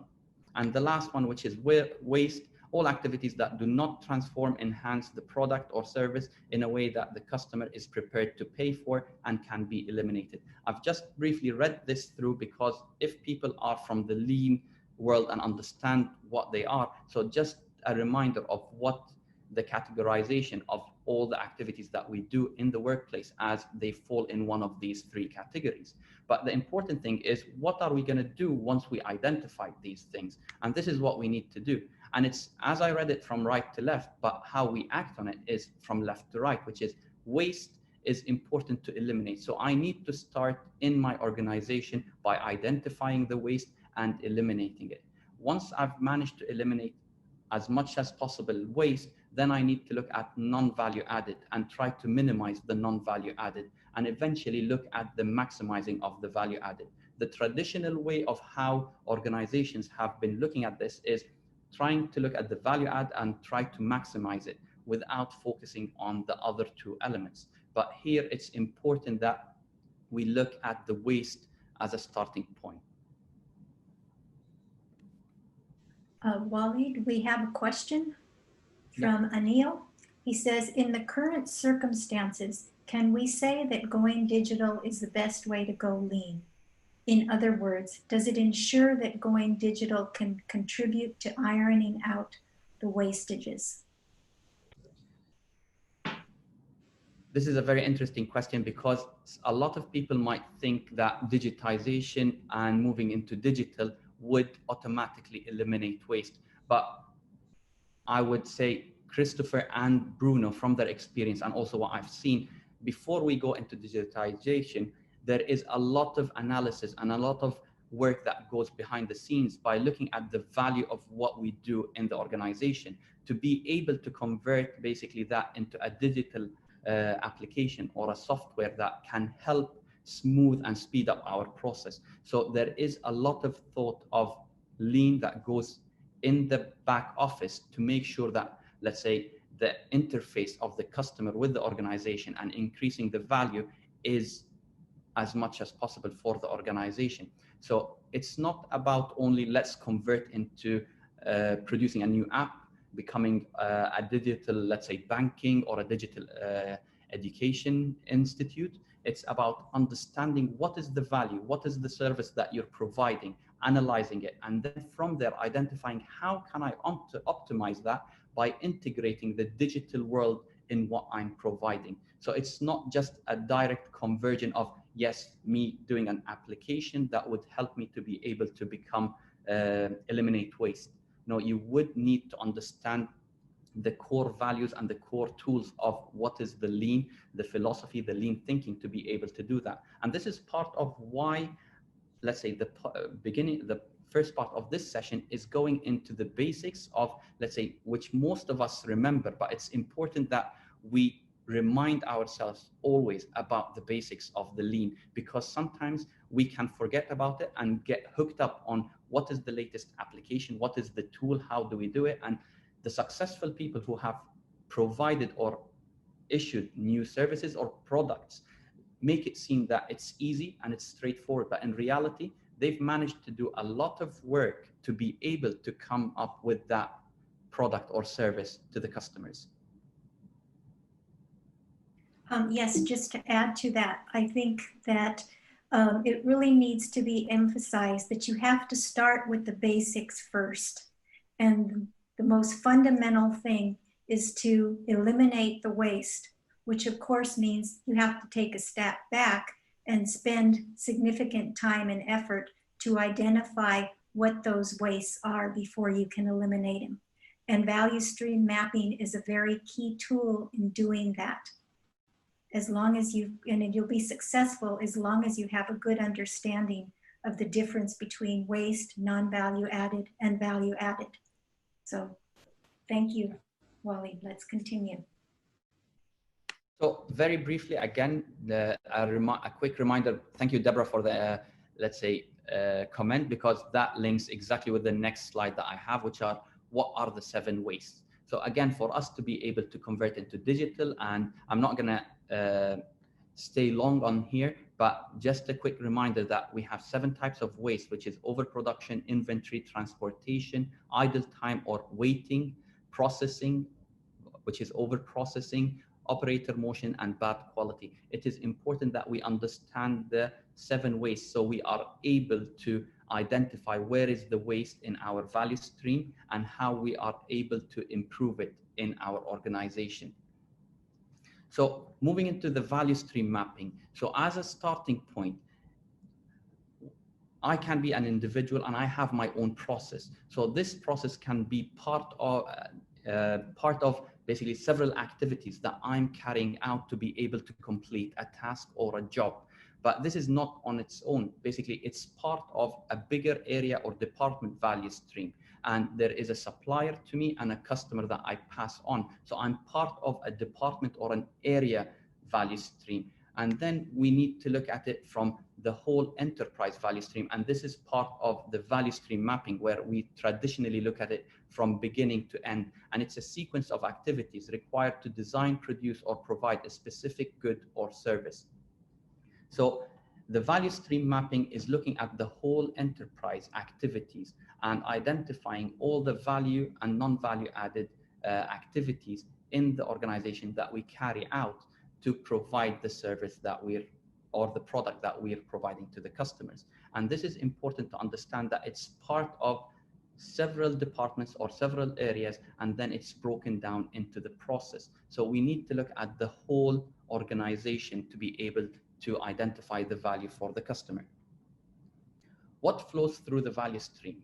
Okay, the first one is information. Information covers all steps from customer inquiry to supplier order. So this is the information from the customer to our sales department, into a production planning, into the purchasing, where we would request for material to be able to produce. But also there is material flow, which extends from the warehouse to the customer requirement, which is the flow of goods from warehouse to production to finished goods into customer. So we have two parts that flow in the organization, information and material.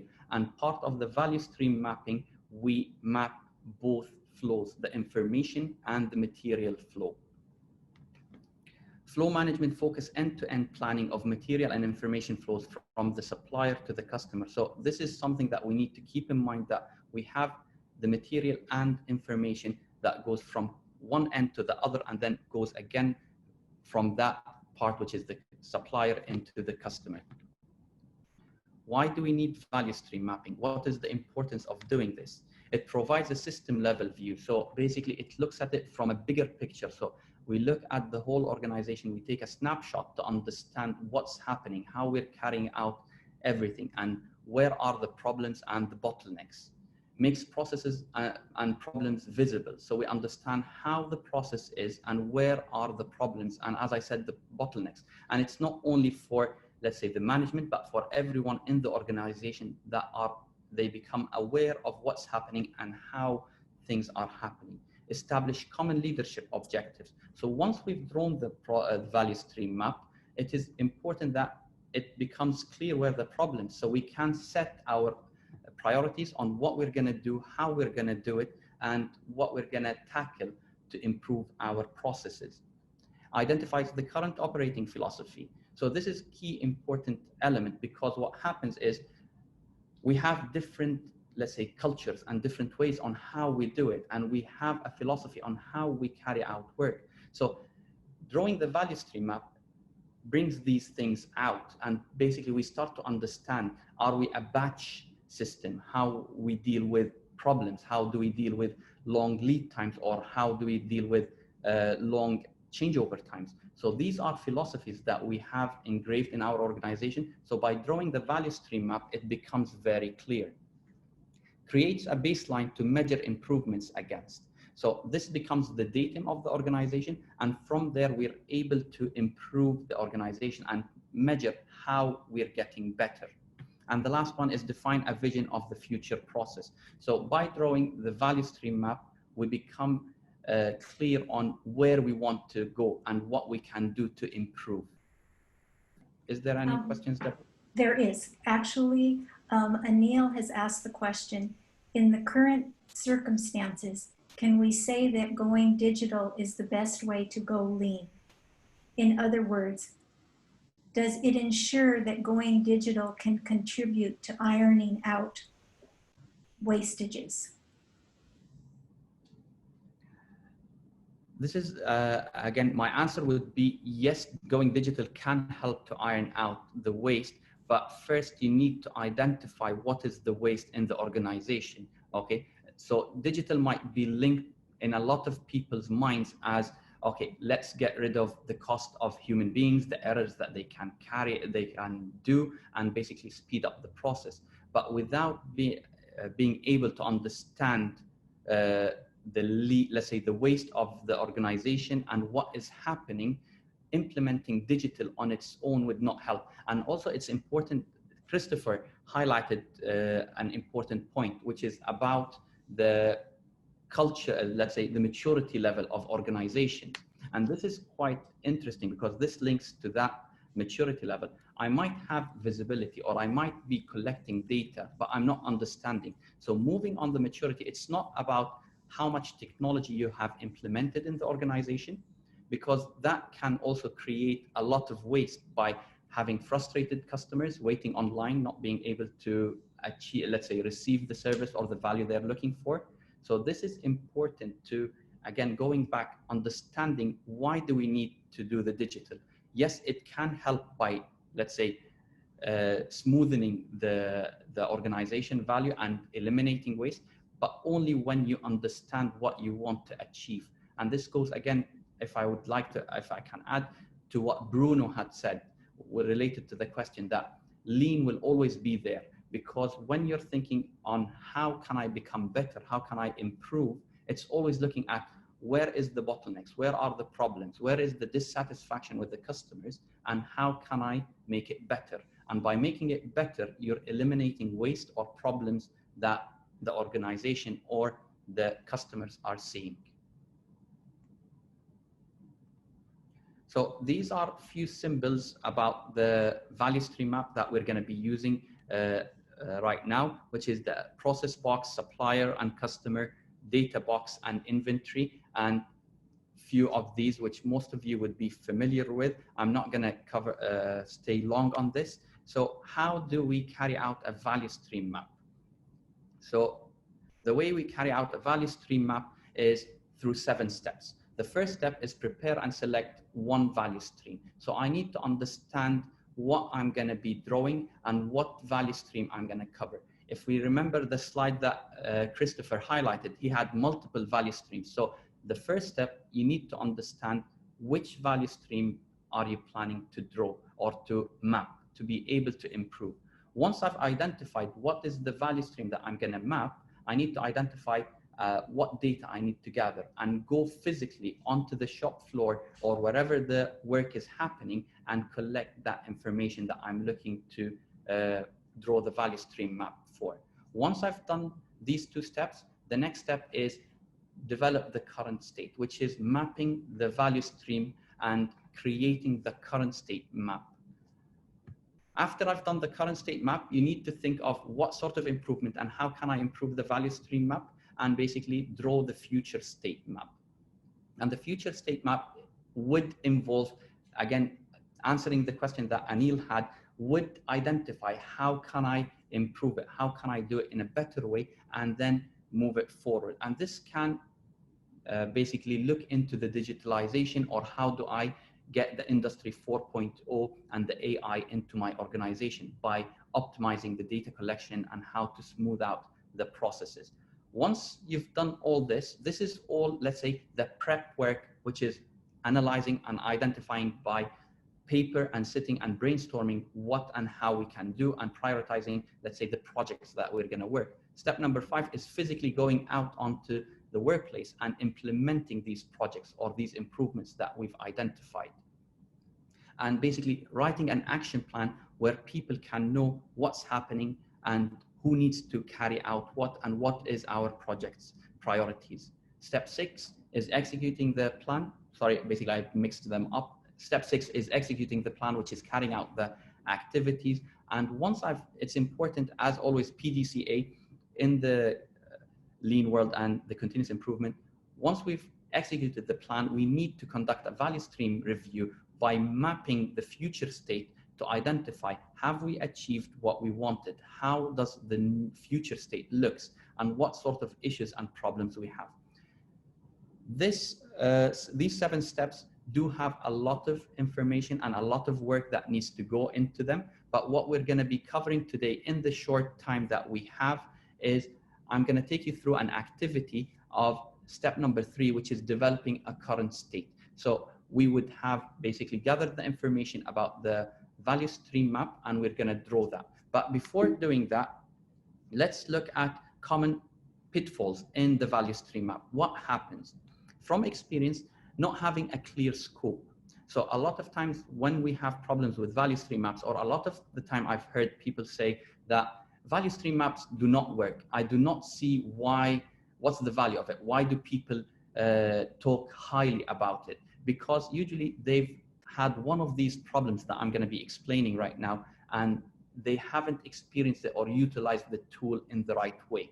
So not having a clear scope. So not defining what value stream map you're going to be drawing, what you're going to be doing, and what happens is it creeps up or the scope keeps growing. So we do not have a clear vision on what we're trying to improve. Problem is too big to realistically tackle. So again, we've identified the problems, but we've made it so huge that the team or the people who are going to be working on this problem will not be able to solve it, or it's too huge for the organization. And it's one of the problems that was there for years and no one has been able to solve it. And we're trying to say, we're going to tackle it and solve it with the value stream map. Only developing current state map. And this is one of the most common problems that people have in value stream mapping, which is basically they go through the first 3 steps. And once they've drawn the current value stream map, that's where it stops. Okay, they've identified a few problems, but it's an activity on paper to say, yes, we've done the value stream map, but nothing happens after that. And this is a very common problem at a lot of organizations. Quantifying improvement projects. We're not able to identify how much improvement we're gonna gain from the future state map. What is the return on the investment that we're gonna be doing by investing time, resource, and let's say, if there is any money in it, to the implementation of value stream map. Lack of available data. We might not have enough data in the organization to identify what is the value stream map. Not identifying meaningful metrics. So we're not able to identify the right measurement, how we're going to identify and quantify the current state, and from there, how do we improve it in the future state. Jumping to solutions and treating improvement actions as solutions.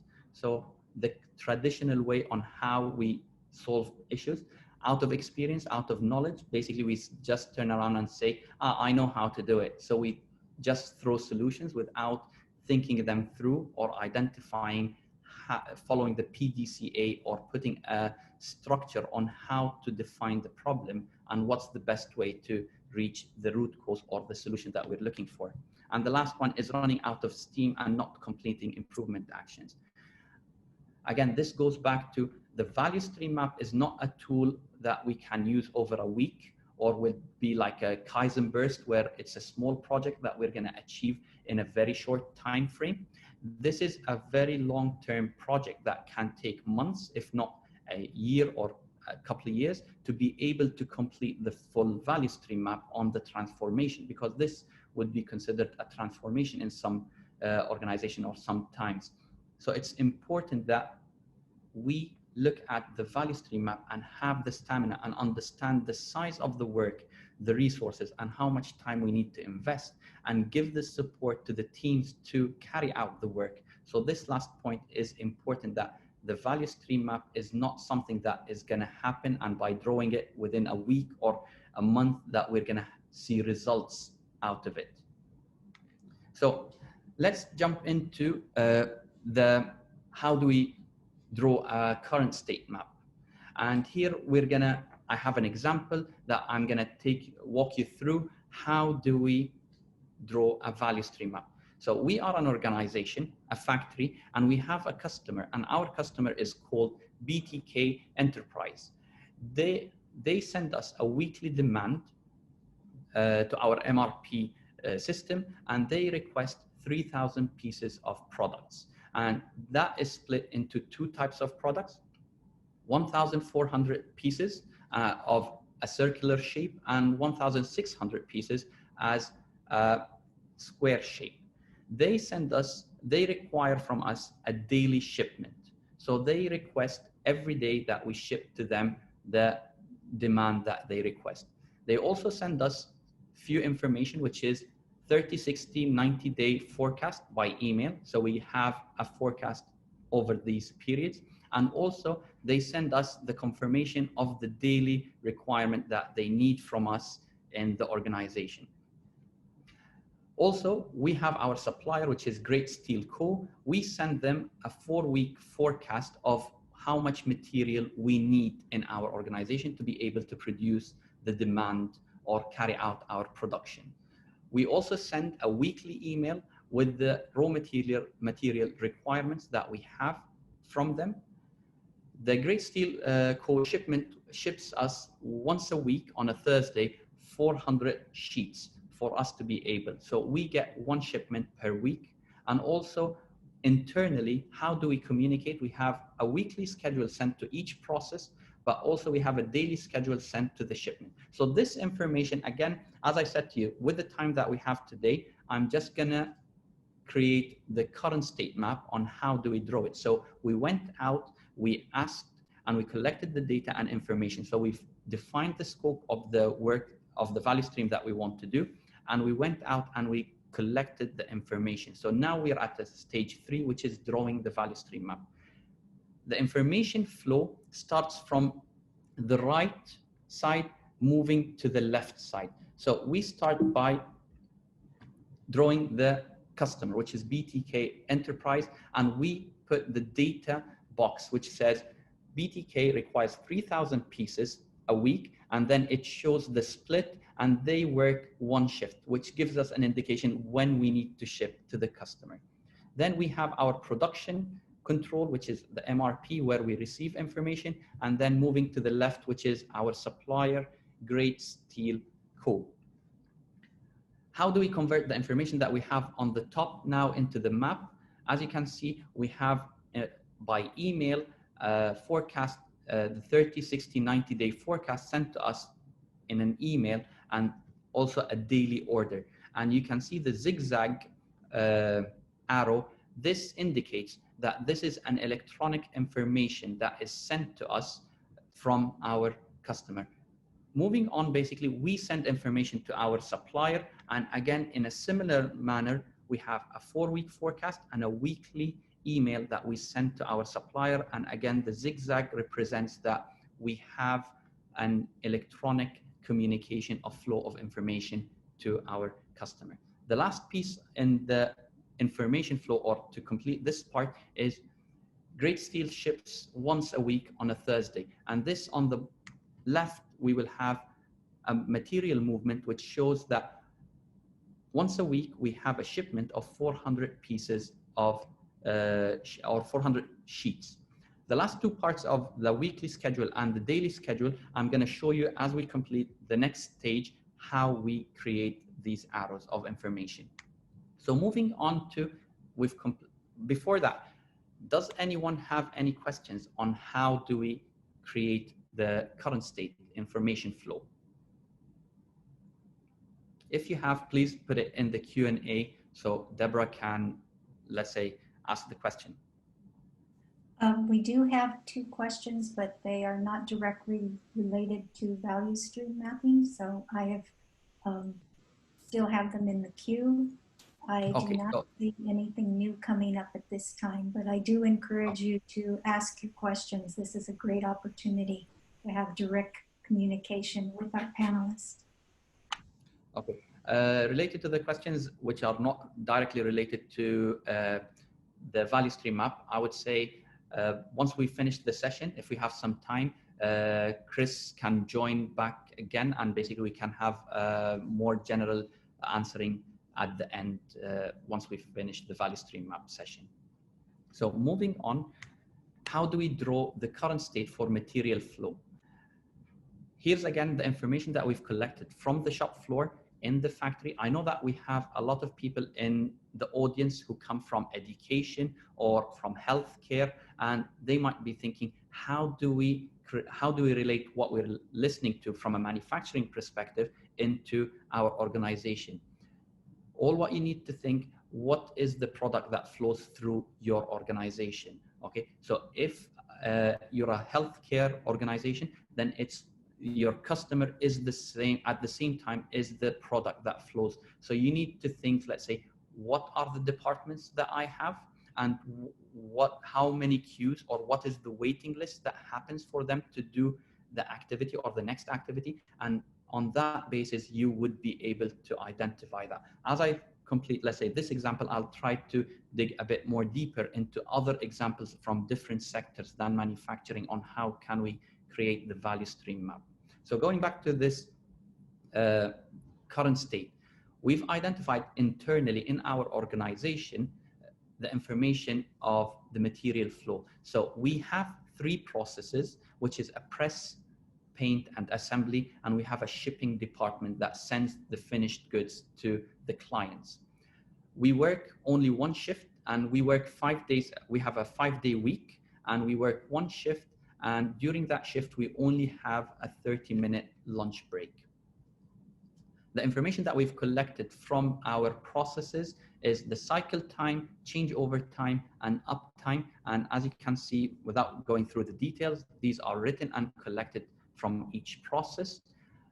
All 3 processes have 1 operator works in them. And then we looked at how much inventory and material we carry and we hold in our organization. And in our warehouse, we have a 6-day stock, and we've measured how much WIP we have between the processes. So between press and paint, we have 2,400 pieces, which is 1,500 Circ C and 900 S. So how can we convert all this information into a material flow for the value stream map? The material flow goes from left to right. So the information goes right to left, the material flow goes left to right. So the first step is we create the processes that we have, and we highlight how many operators are there. Then we need to put the data box, and in the data box, we have the information related to each process, which is the cycle time, changeover time, uptime, and our shifts and available time. The value stream map in the example that I'm explaining is putting this much information, but you can include more information if you want it. As an example, what is the quality rate? What is the first yield of quality? You can have that involved. So it depends on what is relevant to your processes and what you're mapping, you can add to it. So it's not limited only to the information that I'm having today in the data boxes. What I would like to explain briefly in the slide is the 27,000 seconds available. It's important that we have a very clear measurement system. So we standardize our measurement system. So if it is in seconds, so we need to have all measurements in seconds. If it's in minutes or in hours, we need to standardize it to that level. So it depends on what is the speed of your process and how your organization lead time is measured. You would convert everything to that level. So if it's, let's say, aerospace and it takes months, so it doesn't make any sense to convert it into seconds. But if you are manufacturing and you're producing small parts and it's relevant to convert it into seconds, that would be important. So how do we get the, my mouse got stuck.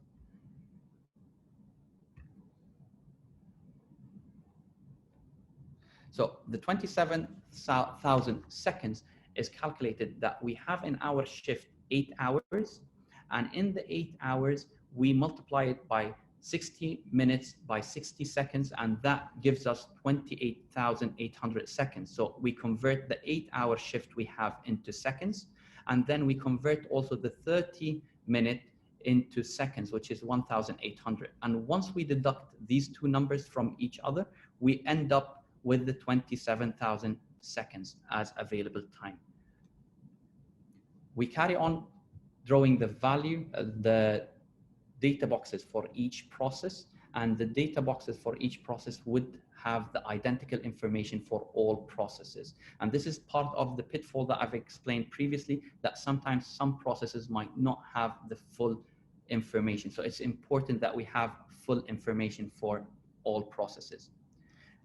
The next step is identifying what is the WIP or the stock we're holding in the organization. And this is drawn as arrows, and it's showing how much stock we're holding between different processes.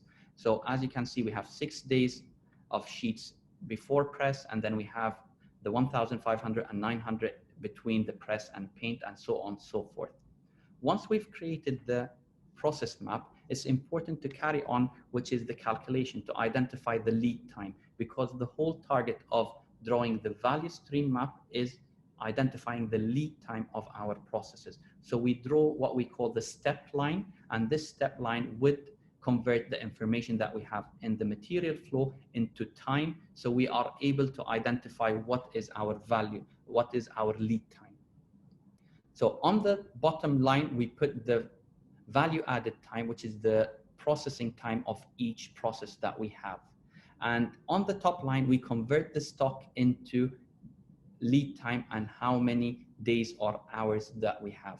And here I would like to take you through how did we calculate these 4 days, and with let's say the limited of technology that I'm not able to draw it, I'm going to talk you through how to do that. So we have the demand, as I've explained, from the customer as 3,000 parts per week. So that means we work 5 days a week, and we divide the 3,000 by 5 days. So that means we have 600 parts that we need to produce in a day. So our daily demand is 600 parts.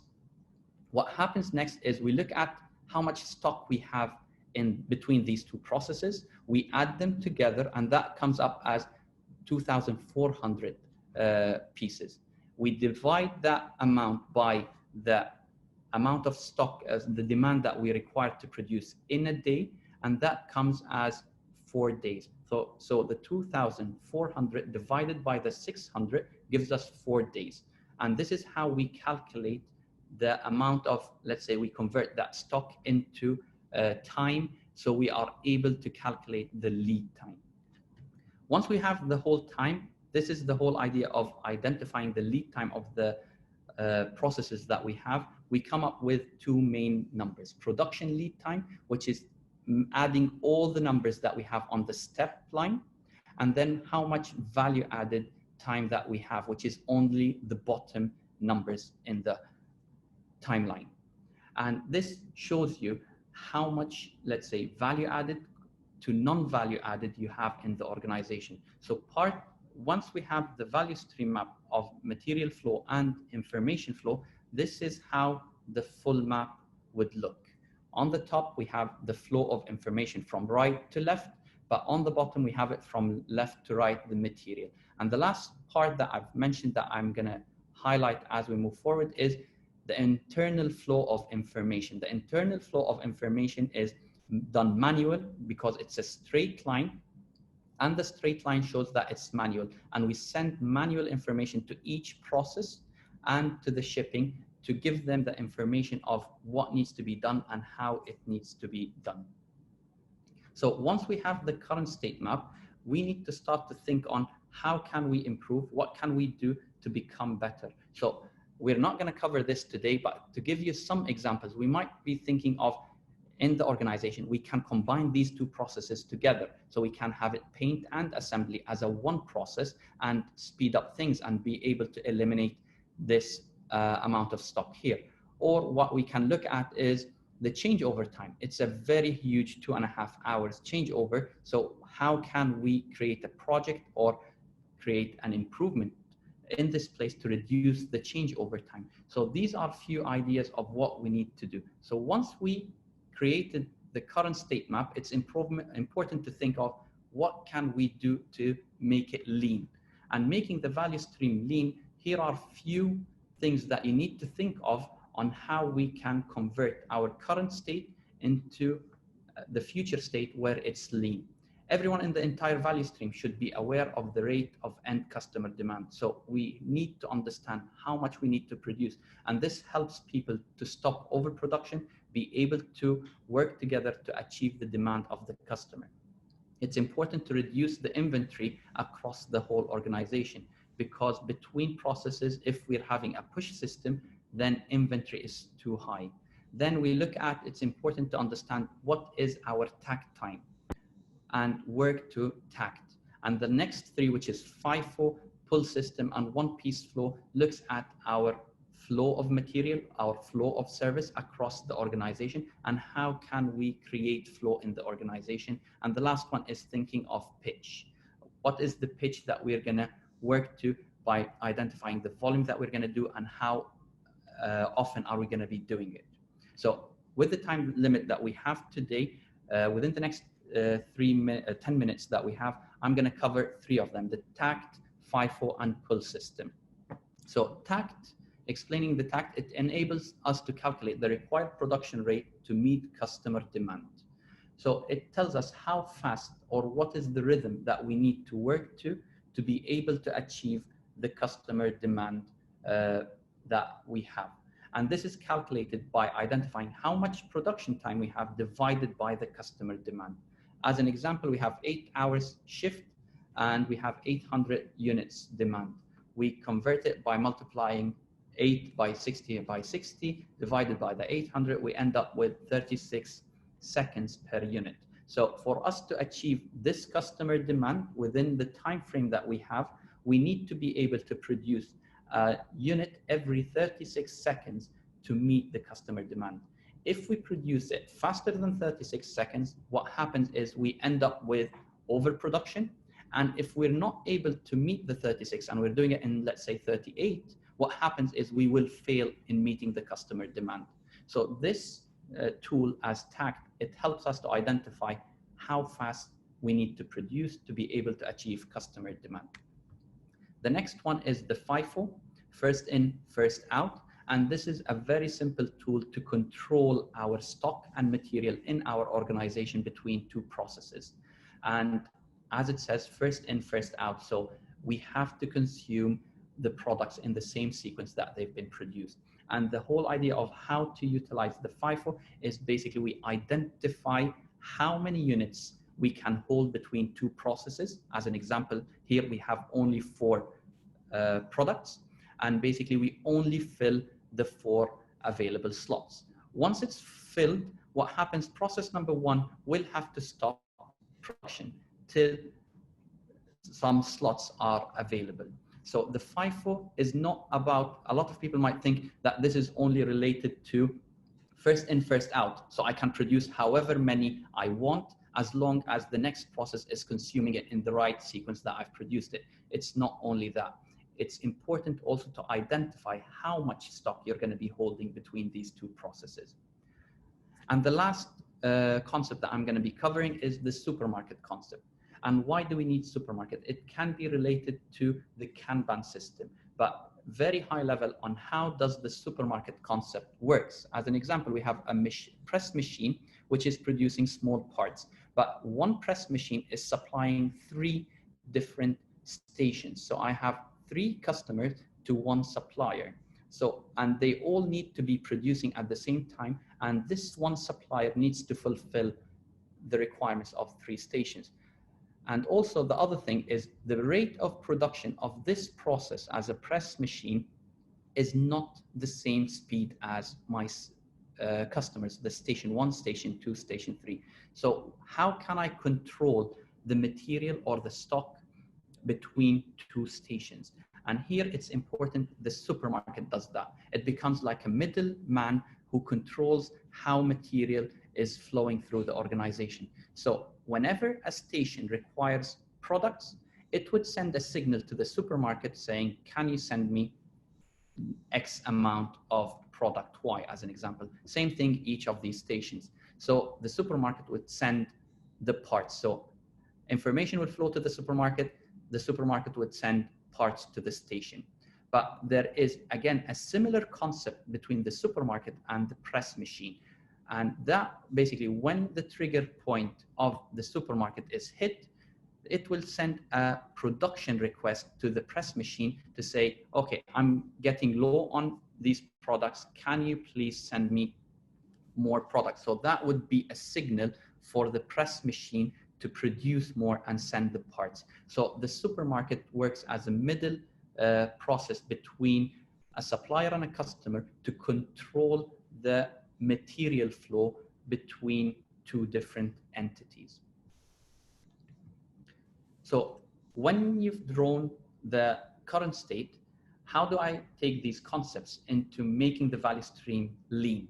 And here are some of the questions that you can be asking yourself, how to get the process lean. So first of all, do I understand my TACT? So what is the TACT that we need to work towards?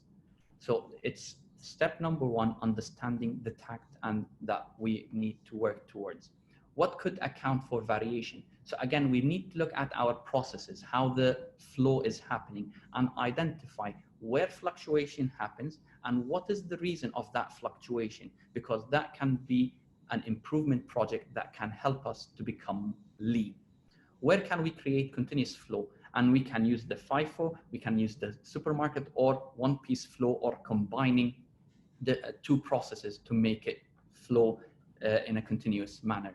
Where will you need to use supermarket pull systems to control production of upstream processes? Again, similar to the example that I've just explained, if I have one supplier to multiple customers, or one supplier producing multiple products at the same time with different rates, how can I be able to fulfill that requirement where customers can receive the products without any delay or cause any issues, and without holding a lot of stock or WIP between processes?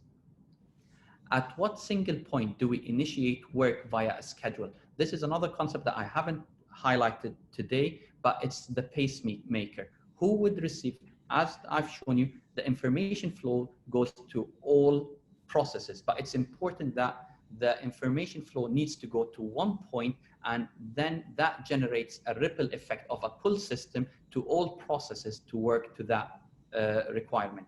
How will we create a visual management time frame? And this is related to the pitch, but also how do we convert our value stream into a visual management that it's clear for everyone what's happening, where we are in the process of generating the value, or we're generating waste in the organization. And the last question, how will we respond to changing demand? As we all know, demand is not constant. It changes. We might have seasonality, or we have some different requirements and urgent orders from customers. So how can we respond to that changing demand? By putting an action plan on how we deal with that, we would be able to accommodate the changing in customer demands. Giving some examples related, this was the last slide, but giving some examples about the value stream map in healthcare and in education or service providers. In a similar manner, you might be thinking, okay, in healthcare, we have a queue in utilizing operations. So how long is the lead time till I can get someone into the operations room? So you might be looking at how long do I book the customers, or how long do they wait till they get the service that they want? But also in the operation room, we can look at the change over time, which is between one operation and another operation. How long does it take for us to operate? Also, a lot of hospitals would have, let's say, stock of medicines, consumables, different items. So how much are we holding, and is it relevant to what we're doing? So the value stream map can be utilized in service, healthcare, in manufacturing. The easiest for most people to understand is usually the manufacturing, because it can represent some products, but it is important that people convert it and identify what is let's say, the product that flows through our value stream, and what are the processes that it goes through. And once I've identified these, which is part of step one, which is identifying the scope, then you gather the information or the data that you require, and from there you start to create your current state map. And by this, thank you very much for attending today. This is my information for anyone who would like to communicate or contact me for further information, and my LinkedIn account. So Deborah, if there's any questions, I'm happy to answer.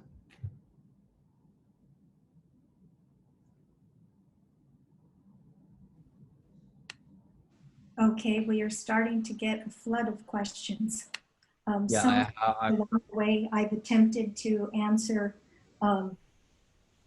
by typing the answer. Okay. I have a question here from Mudhasameta. Sorry for not pronouncing the name correct. How the application of VSM process be effective in case of ongoing product or service re-engineering? Okay. Product or service re-engineering, you need to identify again, what is the product from a customer perspective. So I need to understand what is the flow and what is the value stream that I'm looking at.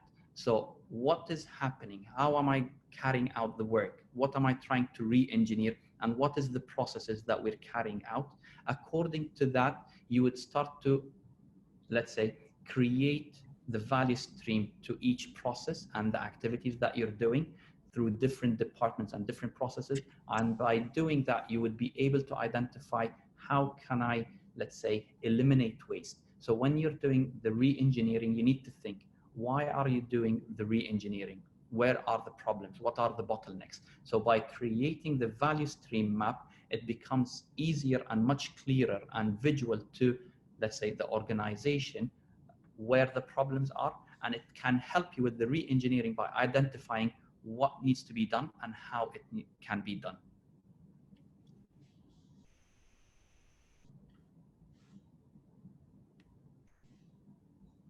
Okay, thank you, Waleed.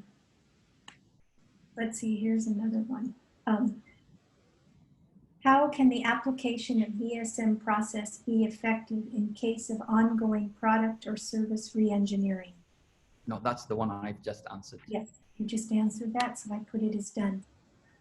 Another one is, how does lean help to enhance safety culture, or how does value stream mapping can be applied considering health HSE factors?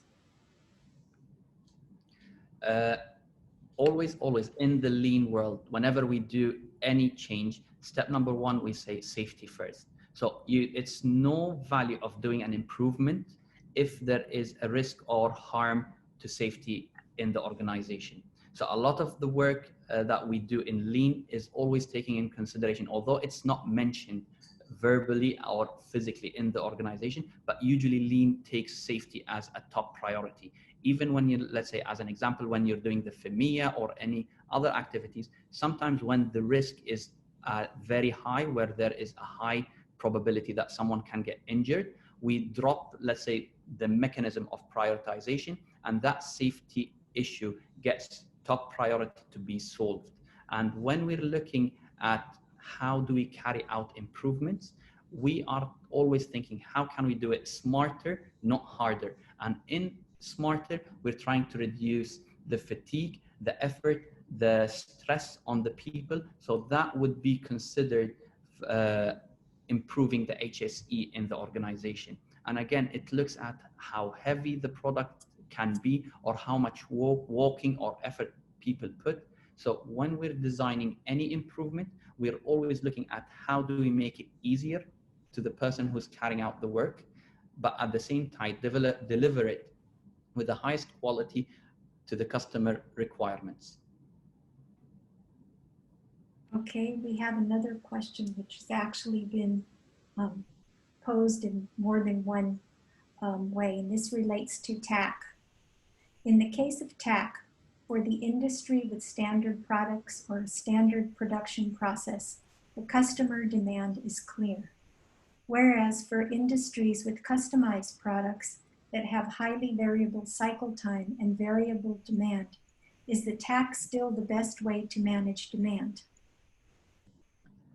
This is quite a very common question in the lean world, and usually this takes a lot to explain and how we calculate TAC, but I'll try to make it a bit brief, because TAC can be implemented in low volume, high variety products, but at the same time it can be done as what is explained related to let's say very minimal variation and standard products.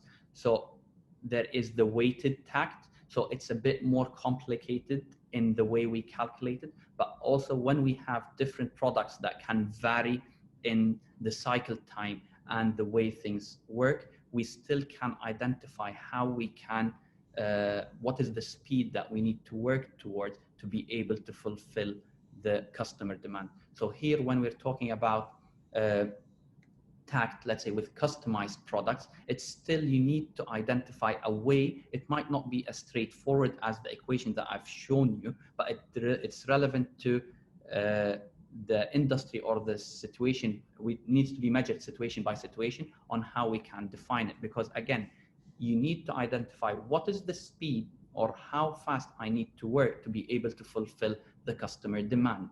So it might not be straightforward, and it needs to be weighted average or a different way, but you need to have a tag to identify what is the speed that you need to work towards to be able to achieve the customer demand.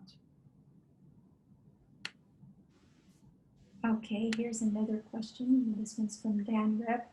Is there a time that staff or departments could be part of the waste? Yes. Sometimes you can create waste by throwing more people towards the work itself. So as an example, I can do the work with 2 people. So sometimes in the traditional way, when you put more people to solve the problem, so they interfere with each other, so that creates waste in the organization. Also, the 8th waste, which a lot of people have mentioned, which is not utilizing the talent that you have in the organization, is considered waste.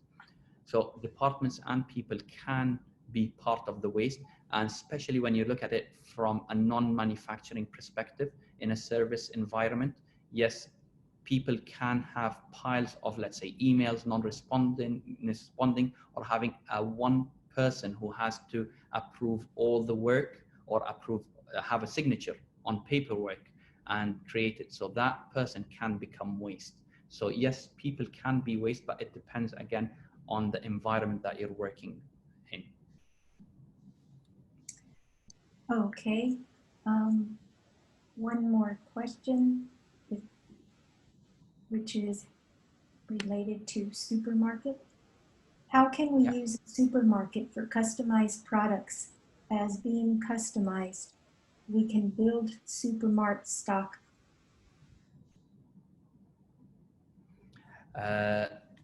Again, the customized products, if you're doing customized products and you know, let's say, here it depends on what we mean by customized. I can give you an example of customized products, okay, and how we utilize the supermarket doing it. If, let's say, I have, I'll give you a real example from Japan. There is one manufacturing company that does customized houses, and they have customized panels to their customers. And what happens is they produce panels to complete the, let's say, ready-built houses that can be assembled on site in their organization. So the supermarket works as there are different parts to complete the, let's say, the sides and the panels and the house. That supermarket works as a holding area to identify how many, let's say, parts of that full product have been completed and ready to ship. And it doesn't trigger the shipment till the whole completed parts are available. So this is an example on how, from a customization perspective, we can use the supermarket to make sure that we have a full product. Again, if we have a customized product that is for a limited time, and we know that it might be, it's a very fluctuating demand, that it's not happening very often, so that can hold some stock for it, that we can speed up the process to reduce the amount of setup and holding parts. So this is another way on how we use it with customized product. Okay, one other question here is, if we are producing 2 different types of parts, then in takt time, will we use changeover time or not? Sorry, again, Deborah? People who are asking this question. So again, can I have the question? I missed it. Okay. If we are producing 2 different types of parts, then will we take changeover time also while calculating takt time? Okay, I understand. So when we look at the takt time, is we need to think the calculation of takt time is the available time that we have for production. So that doesn't take in consideration the changeover time or any wasted time, but it's all the available time that we can produce. Okay, so we have 8 hours. So during the 8 hours, we can produce X amount.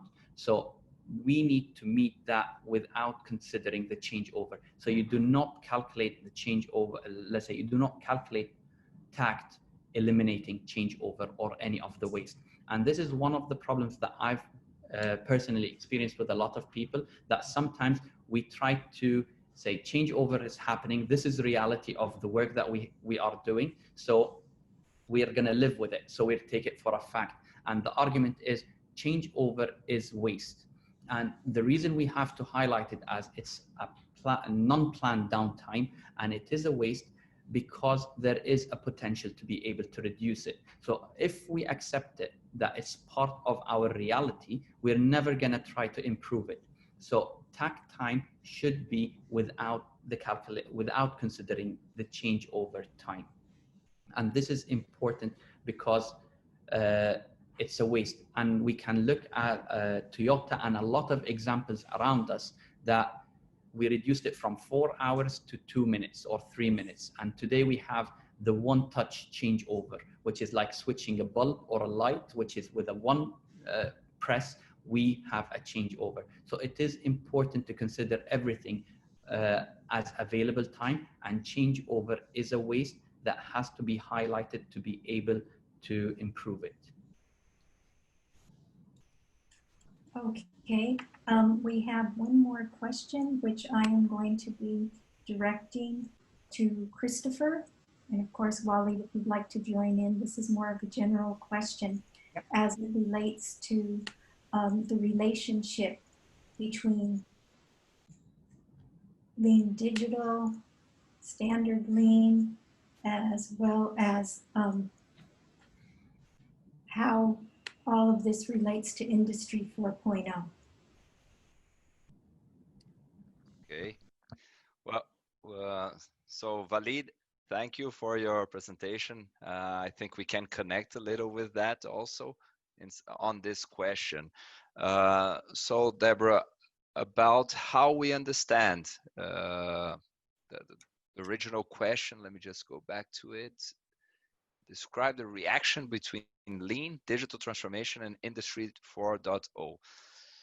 What happens is Industry 4.0, 4.0, it came from the German perspective of how to improve and how to deliver better their production. And so it's a very internal perspective of how to use technology to reduce the kind of effort and waste. So Waleed talked a lot about waste. And Industry 4.0 really helps to remove waste from activities we have inside the company. The problem is that it only helps us reducing this internal activity and very little direct value creation for the client. So Industry 4.0 doesn't talk so much about the value creation. It brings some aspects, some enablers, when you talk about kinds of technology you can use, but it's mostly about internal waste, that how you can reduce that from the system. The digital transformation, just looking at what is digital transformation, it's about connecting technology and technology enablers inside our activities. And again, you can bring a lot of technology together to your activities, to your processes, but not necessarily bringing value for the final customer. So it's always a challenge between the internal customer and the final customer. And this is part of what I try to present today, and also Bruno's presentation about some of the pitfalls. So digital transformation, it's about getting technology people, business people together, discussing about what they should build. And why do we talk about lean so much? Why do we have this worry about bringing a lean perspective and lean thinking? It's about understanding what we should do and what problems we should face in Industry 4.0, in the digital transformation, that really will bring value to the final customer, that will really eliminate waste. Like Waleed pointed out, we should eliminate waste. We should reduce every other activity that we have that don't create direct value for the customer. So Waleed presented a lot about the tool, the value stream tool. It's a very important tool to help on this. And what I would like to point out is that if you're looking for a digital transformation, a lean digital transformation, do the value stream, but please include people in the team that are from a technology point of view. Bring your specialists, bring your artificial intelligence specialists inside the team. They need to be part of drawing this new map. What is a traditional IT system? People draw the map and take it to IT, and IT has to build this something that they don't understand actually what's going on.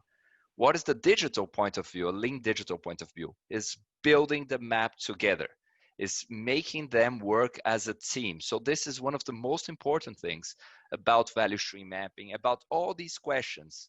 They're not different things. They are all enablers that when work together, they create what we are looking for. They create the true value delivery. And this is very important, is getting people together with a common objective and trying to fix the client's problem. So please use the tool, get your team with multidisciplinary people from IT, from user experience, and different people together. They will generate what you're looking for, what the client needs. And again, that's the biggest point here. Whatever tool you use, we're trying to create value for the customer. Okay. I hope this helps, Deb. Yes, most definitely. And we're a little bit into overtime here. So believe it or not, we've managed to answer 25 questions today. And so I would like to wrap this up. And let me briefly go over what the agenda is for tomorrow. Again, we will start at 7 p.m. sharp. And we really appreciate Waleed's addressing a huge topic in 1 hour. It would be very, very difficult to do justice to value stream mapping as you see all of our panelists shaking their head. This was very ambitious, but because of the role and the impact that value stream mapping has on being able to identify waste, put your plan in place for making improvements and judging what is important and what is not going to have a huge impact, value stream mapping is critical. And not very many people, at least in my experience, really appreciate the power of value stream mapping and what it can do for you. So that's the infomercial for value stream mapping. And we're going to be moving on tomorrow to a healthcare agenda. And I just want to add that because the focus is on healthcare, do not assume that there is nothing for you if you are in construction or in government or in heavy industry. There are takeaways. It's all about learning to connect the dots. That's why we said that when we identified this summit, go lean, learn, improve, and inspire. And it's okay to copy or copy smartly and adapt things that you see in other industries. That, in fact, is how healthcare was born. It was when a doctor had the opportunity to borrow concepts from manufacturing. And I know for those with a healthcare background, we don't mean to imply that patients are widgets. No, we realize the importance, especially in the experiences that we've had in the last 6 months, of just how important it is to make lean or healthcare lean and get those in the healthcare industry focused on why they went into healthcare in the first place, which was to improve results for patients and do it safely and efficiently and effectively. Okay, for tomorrow, we will start with Mark Graven, A Vision for Lean Healthcare at 7. Deborah, 28th, not tomorrow. Oh, yeah. Yeah, 28th. Thanks for the correction. At 8, we will be hearing from Dr. Fred or Dr. Carlos Frederico Pinto, who is an executive hospital director and a physician and an MBA, who has been working on lean healthcare for over 10 years and is an advisor to the Lean Global Network, as well as the healthcare initiatives that are being done in that realm. This will be followed by Flavio Battaglia, who is a director at the Lean Institute Brazil, and he will connect the dots with his topic of agile, adaptive, and efficient healthcare systems. And then lastly, we will have Todd Sparrow, who will be talking about applying technology to get your organization fit. So we hope that we will see all of you tomorrow, and we appreciate your input. And I would like to ask that if you have any feedback or comments or suggestions for improvement, because we're all about improvement in our sessions, please do so by entering those comments in the chat before you sign up. And with that said, I would like to say thank you and good evening.